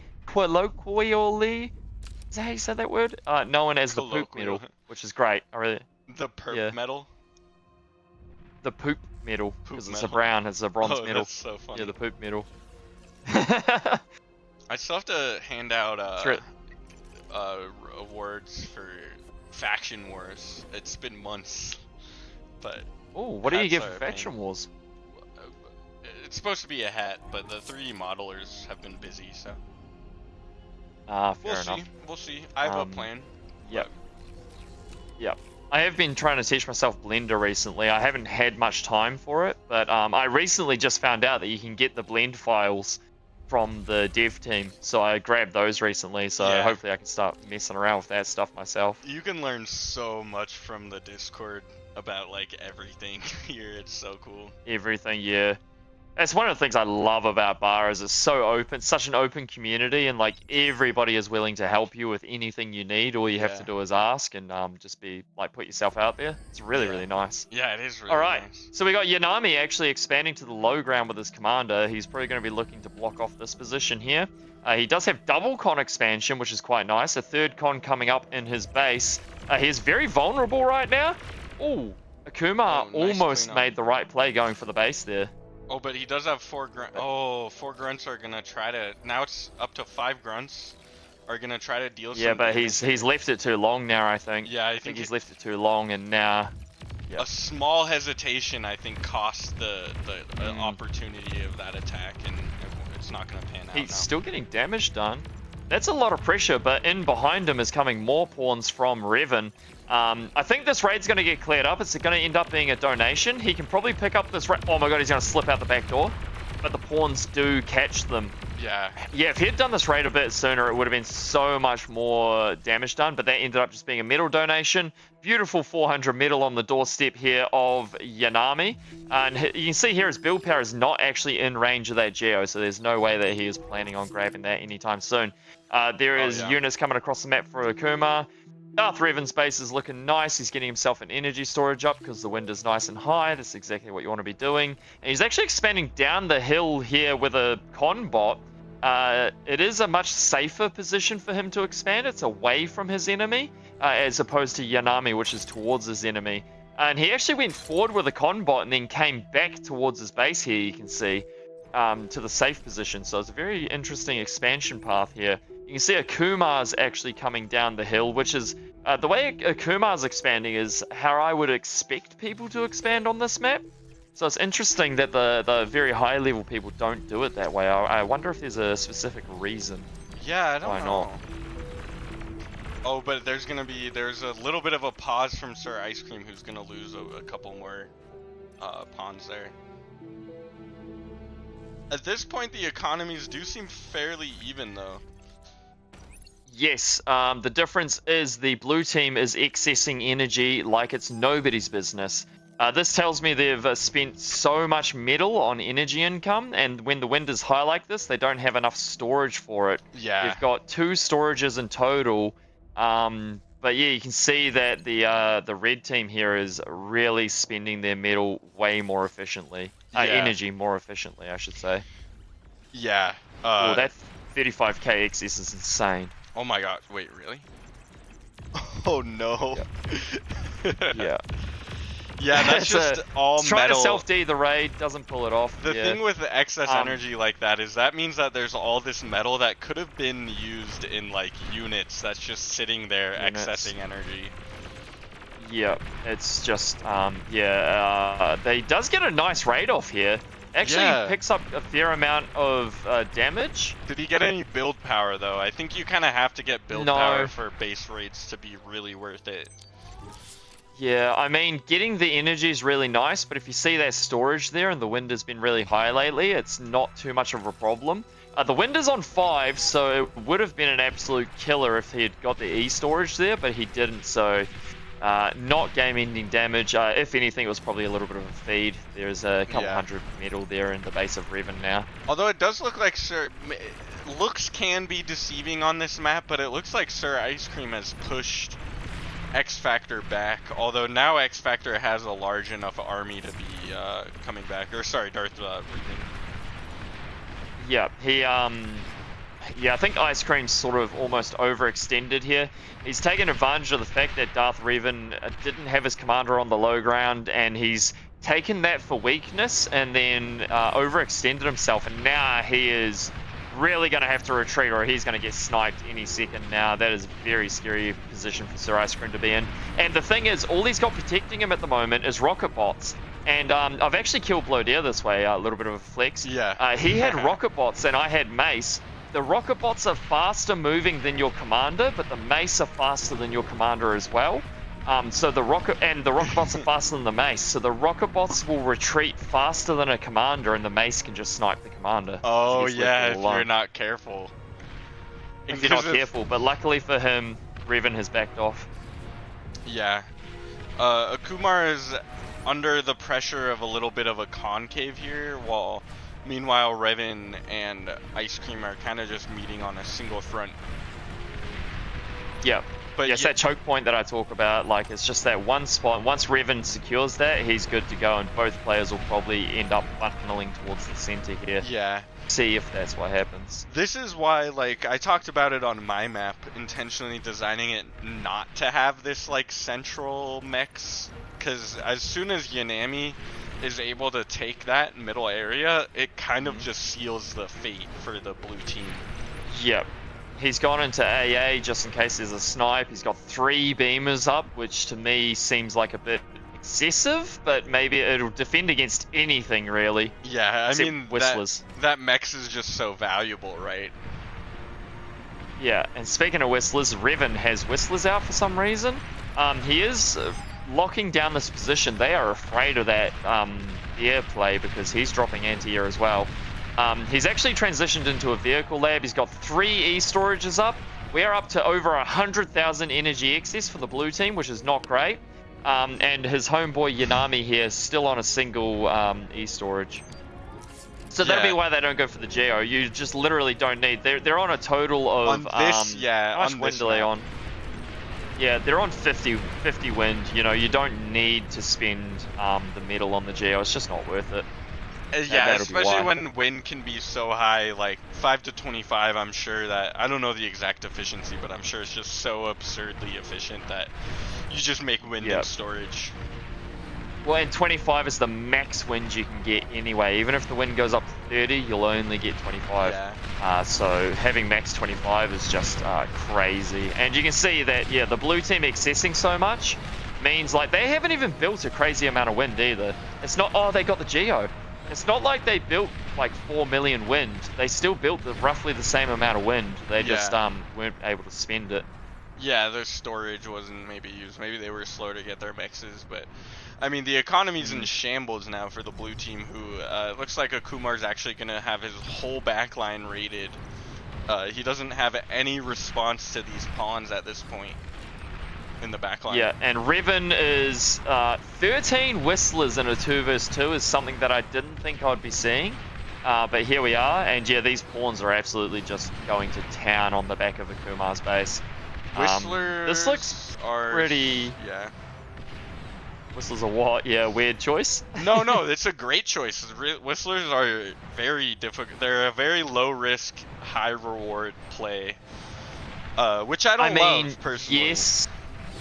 They're very slow. They do trade very badly with rocket bots, but the thing is, once you hit a critical mass like this, you just win against pretty much anything. Yeah, there's no the only thing that T1. can beat this now is mass pawns or mass splits or mass incisors, something like that. But then you run the risk of getting degunned and all that stuff. But the thing I don't like about going Whistlers in a position like this is 3,000 metal worth of Whistlers, and he is going to be very slow at pushing. He's actually going to snipe the commander, which is crazy. The commander's just going to go down. There he goes. And now But now even the commander's this. down, and he's not fast enough to actually push through. He's going to be able to, but I feel like this is very easily punishable. It's so slow moving. It shouldn't pay off the way it has here. I think Sir Ice Cream just didn't build enough rocket bots to counter this. The Overwatch, or Warden has come up, but it doesn't have vision, so it's just shooting at the ground right now. Yeah, this is a great way to waste energy of your opponent. You can see every time that Warden shoots, it's wasting 50 energy. Obviously, it doesn't matter all that much, but in a very close... Yo, that's actually hitting. He's outside the range. OP. Huh. You can do this with ticks and stuff, guys. You can put ticks near the edge of Warden's range and Overwatch range and all that stuff, and you'll waste their energy. Same with LLTs. That's a very, very high-level gameplay mechanic, though, so don't expect to see that all the time. Yeah. And like you said, those rocket bots are gonna be stalled for long enough that some response is gonna come up. But the thing with the rocket, I thought rocket bots were supposed to only shoot while looking forward, but I think that might have been changed. Oh, you're talking about Whistlers? Yeah, well, I'm sorry, Whistlers. Yeah, missile trucks. Oh, there's an air raid coming out of Yanami. I didn't even see the transition. And he's going to get the build power, and that's going to be basically game over. And Yeah. I'm pretty sure they can shoot 360. I think they always have been able to. I think when I started playing in 2023, they were They not couldn't. able to shoot backwards. Yeah. Yeah, but that's been changed. I think them being able to shoot backwards makes them very strong because you set them Yeah. up to retreat, and as soon as things start running at you, you retreat, and they just get permanent value. It's crazy. Yeah, I actually don't like that. Um, I think that something that made them unique was that you had to have them pointing at your enemy and you couldn't retreat them easily, but it is I what think it they're is. much like the Banisher. Yeah. They shouldn't have the 180 degree, 360 degree firing. Yeah. There should be at least a small arc behind them that they can't shoot from. Yeah, the thing with But this looks pretty much over. Oh, Yeah. actually, at the same time, Akuma's assaulting Yanami. He's not going to get through. There's too many beamers up. He's They going to get a call it, fair yeah. amount of damage done there, but all in all, it's going to get shut down, and there's the resign vote. those beamers GG. are just too good. Commander Yeah. self-destructed. Yeah, beamers are so strong once you get like 3 or 4 of Battle them. ended. Not much can get through. Pretty crazy game. Yeah. So, in all there, that secures the win for Eggs and Cheese. Yeah, they there's no way that they can lose this anymore. They've won. They've won. But I'm Let's sure check they'll- out the last game anyway. Yeah, I'm sure they'll still want to play the last game for the satisfaction, but I mean, I don't think they know. Yeah. Probably they probably haven't done the maths and they haven't looked at the standings. Do we have Oh. any scores from the other players? They've just left. Oh. Maybe they know. There's a 20-minute game between APM and Spoody and Autopilot. Huh? Did they just call I it? might jump into. Oh no, that one. they agreed to play Oh. on I think that some of these players are in a different server, so Yep. I want to That say makes that they sense. agreed Yeah. to play on like one game on US, one game on EU US. servers. Yep. I like that. I like when people do that because the other day I played in an Australian server, and the delay was just almost unbearable. And then I had to think, Stardom. How the hell does Stardom consistently play so well from Australia? It's crazy, dude. He must be some sort of OP, like, I don't know how you micro, like, because he plays 1 versus 1. Like, how do you do grunts versus pawns and that stuff, like, with that delay? I have mental. no idea. I really have no idea. I noticed in my last game that sometimes turrets head outside their range. Yeah, it's weird. I don't know if it's like a new thing or if it's been ongoing for a long time, but I have only been noticing it recently. Wait, I'm sorry. What was the question? He was just saying that Wyverhane was saying that turrets head outside their range, like how we saw that Warden overshooting his range, even though he's a laser. Yeah. I've noticed it recently. I don't remember noticing it previously, but then again, I'm not the most observant fellow in the world. Yeah.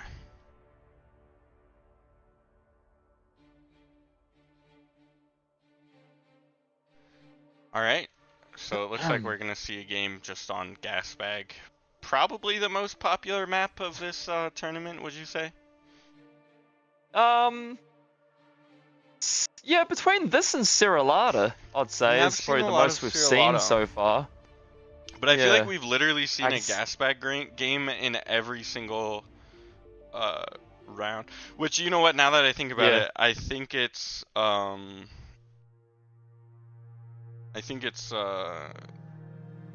because we're following Eggs and Cheese. True, and that's like one of their maps to pick. That's true. Yeah. Yeah. The people are loving Gasbag though for like all sorts of game types. They've really been ever since it came out. Everybody's been all over it like a rash. Yeah. I think maybe some of these like higher OS players, they've been around for so long that like any new map that comes out, they're just like so thirsty for it, you know. Yeah. A little bit of change. It's like eating delicious layered chocolate cake for your whole life, and then someone comes along with like a cheesecake or something, and it just, you know, really changes the game up, and you just enjoy it all that much more because it's something different. Yeah. We're interesting. So the last game we saw on this, it was you know, Darth Riven and Yanami, they've been doing the same build where you have one player here, one player there, right? But we saw Autopilot and Spody start like here and here, right? And then Autopilot move this way. So this is a little flipped, but a similar matchup as the last game. This is the way the way Clay and Kill are doing this is how I would do it.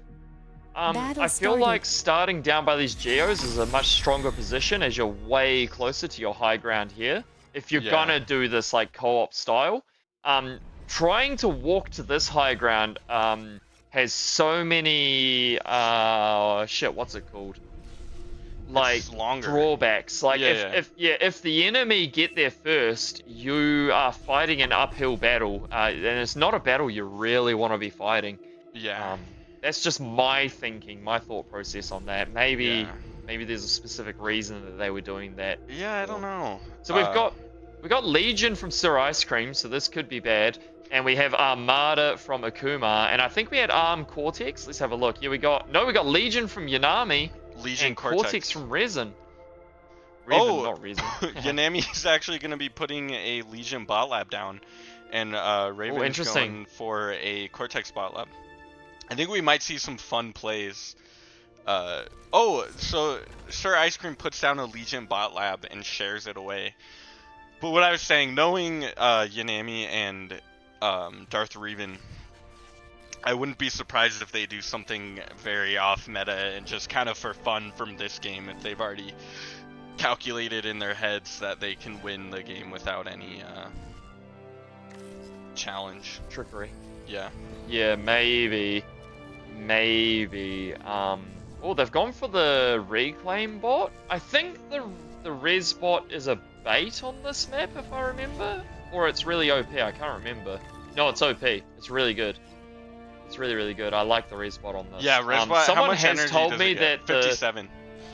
Yeah. Yeah, and there's 6k energy just in your base, so that pays off your res bot multiple times over, like very fast. Someone has told me that the metal cost of the res bot on this map doesn't. Oh no, what I'm thinking of is going air to get all of these reclaim from out here that you can't normally get. The back. Because there's so much, it's like 30,000 or something. But somebody said it's really not worth it because until later in the game, because the setback from getting the air lab early is just gonna get you killed. You have to do air lab and then air con. I think these might be new. I might be wrong about it, but these I think are an addition. The plants in the corner. Oh, up there. Oh, yes, I think they are. They are. The question for well, somebody said that the sphere is the hitboxes are a sphere.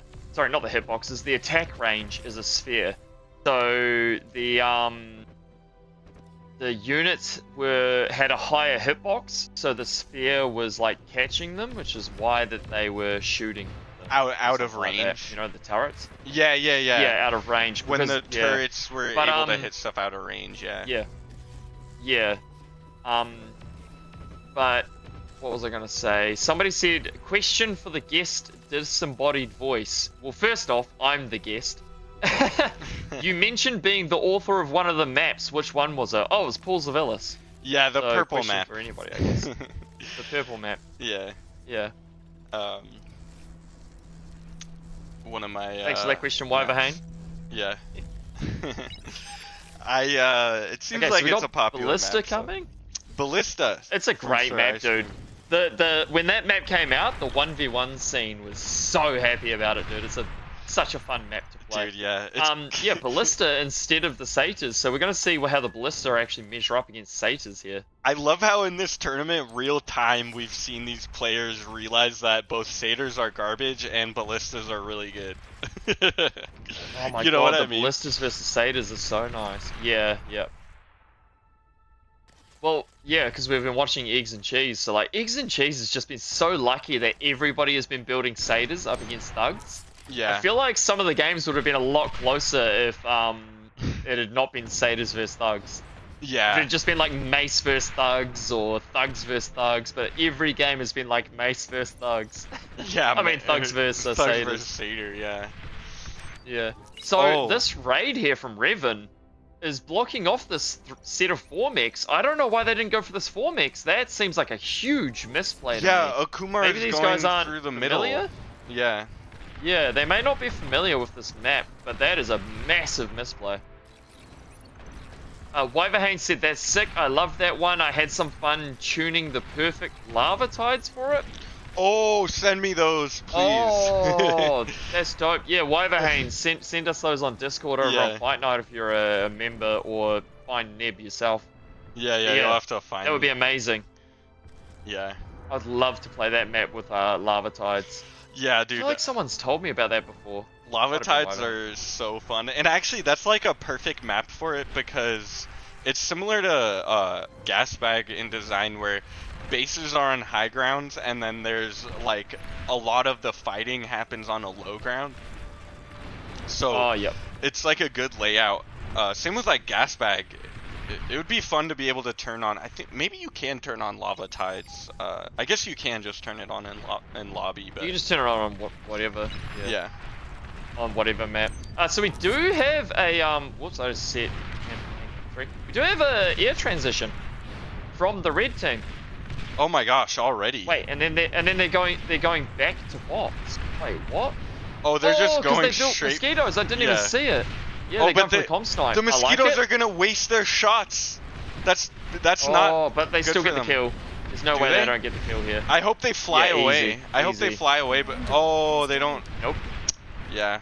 Yeah, a lot of people don't realize that you got to actually just leave a couple when they're about to die and bring the rest away, or else you're just going to lose all that value. Yeah. They could have it's- actually gone for a double comp snipe. It's tricky timing it, but you have to like figure It out is. when the last like when they fire the volley that's gonna kill the commander. You want to drag him away. When they Yeah, fire. I it. try and time it, and then I leave like 4 or 5, just to make sure, because you know they get those last couple of shots Yeah, off. you never know if they'll like miss or something. That was a nice snipe, but I think ultimately it put the red team behind. It was Because they invested so much, and then they didn't get the reclaim field from it. So yeah. realistically, it didn't do a whole lot. It was kind of just like a an annoyance for the green team more than a actual threat, you know? Yeah, I do like that Yanami's opening this path for some reason. Oh, he did it by accident. Okay. Oh, He just the did it because reclaim. it was an area reclaim. Yeah. And then yeah, he's reclaiming the commander, and that's just going to go straight to fuel their own, you know, whatever they want. Yeah, a few AA bots out for Revan on the north side of the map. Yeah, north side of the map. AA bots. Yeah, I don't know about that play for clan kill, but they are going for both geos, which I really do like. They've actually reclaimed the bot lab to drop another air lab. Wait, they had 2 bot labs, and What then are they've they- gone into another air lab here. They're going for just like a super base, super spam. Oh, they're going for a Yeah. martyr play. Yeah, they have excess 25k energy, but nothing too crazy. So they are going for another comm snipe. They don't know where that second commander is at all. And they don't know that there's AA everywhere. So, and there is also an air lab up for Yanami here. You can see he's building mosquitoes himself. He should probably get a couple of fighters out for vision. Meanwhile, Revan is just pumping out rocket bots from his Cortex lab, and he's got his first geo up, and he's upgrading his, he's building converters right now. Meanwhile, Akumar's base is non-existent, and it's just their main base with the air lab in it. So these units that Sir Ice Cream has is all he's got, and they are slowly getting whittled away by these ballista. So once this army disappears, there's going to be nothing for him. They're going to have to build another lab. And I'm thinking they might be going into T2 at some point. I don't know. Yep, there you go. T2's just dropped. Oh, they're going to go for the comp snipe. Across the map. They're going to try to go for... And if the comp snipe fails, they've at least got T2 in behind this. But I don't know. Do they know where the commander is? Let's see. Do they spot it? I think they're going to spot it. They've just spotted him. Oh, but they're going for the Geo. They're going for the Geo. Ooh, bit of it a is mistake. enough to take the Geo down. I think, and they got the converters as well. I think the commander would have been a better shot there. They do have E-storage. The second Geo's about to pop anyway. They really weren't put too far behind. I think the cost of the martyrs actually cost more than the Geo there. Yeah, not a good And trade. at the same time, a single goblin is going to try and get some value here. They have opened their own back door, so the goblin can run across that hill, which is kind of funny. But the T2 transition does come out. They aren't going into eco. They are going straight into hoplites. Hoplites which are I do a beautiful unit. Yeah, they can attack air, and there is 9 mosquitoes flying around the map for Yanami, getting value, clearing mexes. But yeah, I think all in all, Clan Kill sort of fumbled this one. They have some good theories behind what they're doing here. I like the double Geo early. I kind of like the T2 transition when they did. I just think the implementation of their double comp, like their comp snipe, was could have been a bit better. And then the Geo snipe should have been a comp snipe if that's what you're going for there. Yeah, and they had like their command, like Kumar took his commander this way instead of going like this way, you know, like stuff like that. Yeah, just small things, but it's those small things when you're playing against people like Yanami and Revan, like both tournament winners. Like, those small things will definitely cost you a lot more than if you're playing against normal people like you and I. They will look for every single weakness that you have and take advantage of it. Yep. They see the T2 units, and now they know that you have no units on the map, and you've lost that tempo because of the T2 transition. Even though this raid got no damage done, it did get one important thing, which was vision of your entire base. And the mosquitoes have cleared all your mexes, so I think this is basically a lost game. They've actually gone for martyrs of their own. So you can see here, 11 martyrs is 700 metal cost. They've actually got more martyrs coming, which is more than a Geo. A Geo is 560. So straight away, if you go just for a Geo, the cost doesn't pay off, unless getting the Geo causes the energy to really fail, which this Geo snipe will. Oh no! Oh, they missed because of the hill! Because of the hill! Oh my gosh. Oh, but Kumar's so gonna funny. go down. They call the resign vote. Akuma goes down. Yeah, I mean, it is game over. That snipe was so funny. Yeah, but that the was Geo such a here fail. would be a good play, because the Geo is their only form of energy at this point in time. Did you guys see, by the way, there was like, the martyrs like drop a charge of like a ball of some kind when they explode. Yep. They drop like the, it's like the bottom of their thing, like their engine drops out, and then they just dive. It's really cool. I think it's a great design. Yeah, yeah. Because all Legion units, when they hit a certain amount of damage, drop like parts of their body. Yeah. I think it's all Legion units. No, it's not all of them, but there are a few Legion not? units that do that. Like They do Karkinos that, yeah. do that. Like the the dudes with the shield. Shotgun guys. Yeah, how can I not think of what they're Yeah. called? They were given a new name. Yeah. Phalanx. Phalanx. Phalanx, that's the one. Yeah. Yeah. And there's the GG. That's game over. So they win 2-0, which means 2-0. that unless the other game is over, which it looks like the game's been going for 8 minutes, so we can go over and hop over there. But we pretty much know, or we can say, congratulations, Team Eggs and Cheese, for your win. Good on you. Cheese and eggs and cheese. Well done, guys. Go and celebrate with like some meat or a vegetable. a couple vegetables or something other than eggs and cheese, guys. Battle Go and started. celebrate with. If Yeah. all you've been eating is eggs and cheese, I would hate to be spending the night in your house. It must stink. Yeah, I don't think that's a very round meal either. You know, you're missing like carb and fiber of some kind. Yep. Or So we can see green. Raxel and Flying Duck have actually done the same thing that Mirrored did. Maybe APM have been doing training days, and like this, maybe like taking that central position is like the what seems to be winning in their training days. I don't Yeah. know, but they've given up the bottom lane. I honestly just Oh. think giving up that bottom lane is not great. Those D guns were nasty. I didn't see them. I must have been looking the wrong way or joined at the wrong time. Yeah, these brutes not going to get any damage done, I don't think. What about these brutes here? These brutes here, they probably could take on the LLT, but there is a mosquito chasing them. Single mosquito. Dude, when mosquitoes That run mosquito out has- of their stockpile, they feel so bad. Oh, they feel so weak, dude. But that original stockpile is ridiculously strong. The 8. I when really they like used to have the 8. mechanic. Yeah. Me Yeah. too. I'm glad I that really they didn't like the get rid of mechanic. it yet. Yep, yep. You know what else I really like? Because we kind of talked about like fighters and how they could totally use a rework. Is I love how the Legion fighters micro. Really? Yeah, yeah. Do they turn on a dime or something, do they? Well, or you have to. They have a narrow range, and they don't have tracking projectiles. So you have to like. What? Yeah, you have to micro them. They can be frustrating if you're not used to it. Because you have to like basically micro them to always be moving directly towards their target. And that's how yep. but that's how real fighters, like if you've ever played like I don't know, like Battlefield or like a game with like fighters in it, that's how you Yep. play. And it's really fun, I Yep. think. It's very satisfying. But these Helios are just Yeah. gonna devour Raxel's Tearing base. Yeah. apart Raxel. Yeah.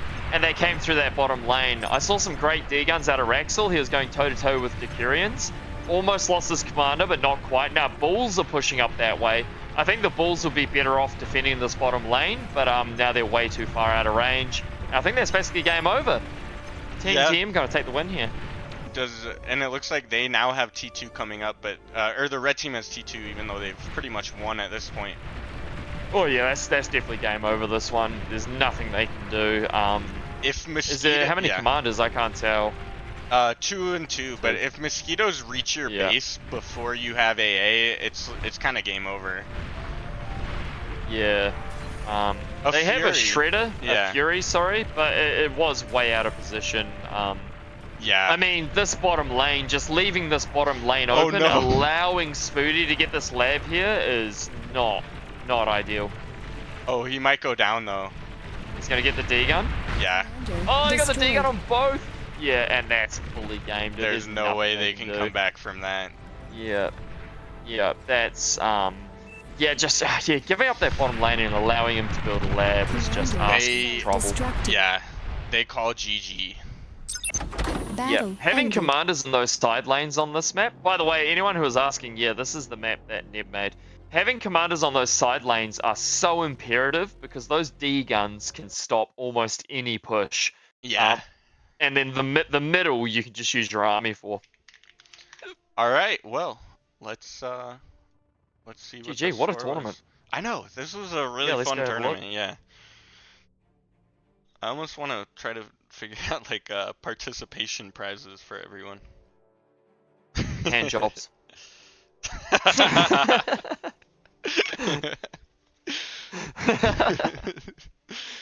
I can have a participated kiss. too because I'm Oh! casting, you know. They have a kiss. They tied.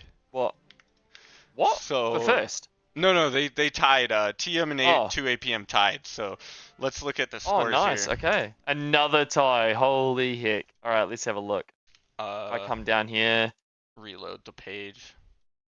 Here's our bracket at the end of the day. So if we follow our winners, eggs and cheese, look at that. Only one tie versus Team TM. And I believe TM tied every single game except for every Except single for set. one. Yeah. except for the one against the team that forfeit. So good Oh, game to true. everyone. And then Actually, 2 APM 212 second place. yeah, they get second place. Who did they beat? Oh, they beat Team APM. Okay. So Oh, nice. first place is going to be Eggs and Cheese with Darth Revan and Yanami. Second place is going to be 2 APM with Raxel and Flying Duck. And then third place is going to be TM with Autopilot and Spody. Fourth place is going to be Team Kill with Sir Ice Cream and A Kumar. And then fifth place is going to be our Team APM with Mirrored and C3BO. So congratulations to everyone for even qualifying. The qualifiers were super fun, and this main event was honestly super fun. I like this new Masters League like monthly tournament format. I hope everyone else likes it too. Is this how they're all going to go even 1v1s and stuff, is it? For Masters League, we'll see. It is a lot to organize. I know we'll probably, in terms of like casting, mostly end up just casting actually on the Fight Night channel and not on official too. So just be aware of that. And Is that the YouTube channel, is it? yeah, the Fight Night YouTube, Or- and also like I've been loving having the Fight Night appear a lot on your channel, VDB. So I appreciate you casting cheers. that. Yeah, and I hope we I can. love casting it. Yeah, I was just hope. wondering if there was an official Fight Night Twitch or not, but I guess there's not. I guess we should make a Twitch, huh? But I don't know. We'll see. Anyways, these are just monthly. see how it goes, because dual streaming's hard, so. Yeah, it is. And but these are monthly Fight Night tournaments. This is the conclusion of July Masters League. Congratulations again to Darth Revan and Yanami. We do these tournaments every month. You qualify for the end of the month tournament, and there's cash prizes. Um, Apprentice League is great if you're wanting to learn the game. We're gonna try to get into pushing that more, right? So that'll be exciting. Yeah, and I Yeah. regularly host apprentice coaching as well, which is Yes. for idiots like me. So if you're new to the game, you can come along to that and learn Yeah. how to scale your stuff and balance your things. And especially with the Apprentice League, there is some new mod options that will soon be available that are gonna like change the game, hopefully for the better, and provide a bit new like refreshing meta and like build orders to experiment with. So I'm really excited to explore that and kind of teach the ropes of this of our new like changes to new players. And yeah, I'm just looking forward to the upcoming months continuing to host Fight Night. And thank you so much for casting with me, VDB. Thanks for taking on Apprentice League too. And thank you everyone for watching as well. Thanks everyone for playing. I had a ton of fun here, and yeah. It's always, oh, I've just crashed my stream. Oh no. Always happens when I bring my camera up. Okay, my stream just ended, so luckily you said thank you to everybody there. But it's been my pleasure as well, mate. Yeah, I'm always happy to help out, and I thoroughly enjoy doing these. So thank you for hosting, mate, and I'll see you next time. Yeah. All right. See everyone let me later. go do some damage control on my stream. Yeah. See you later, bro.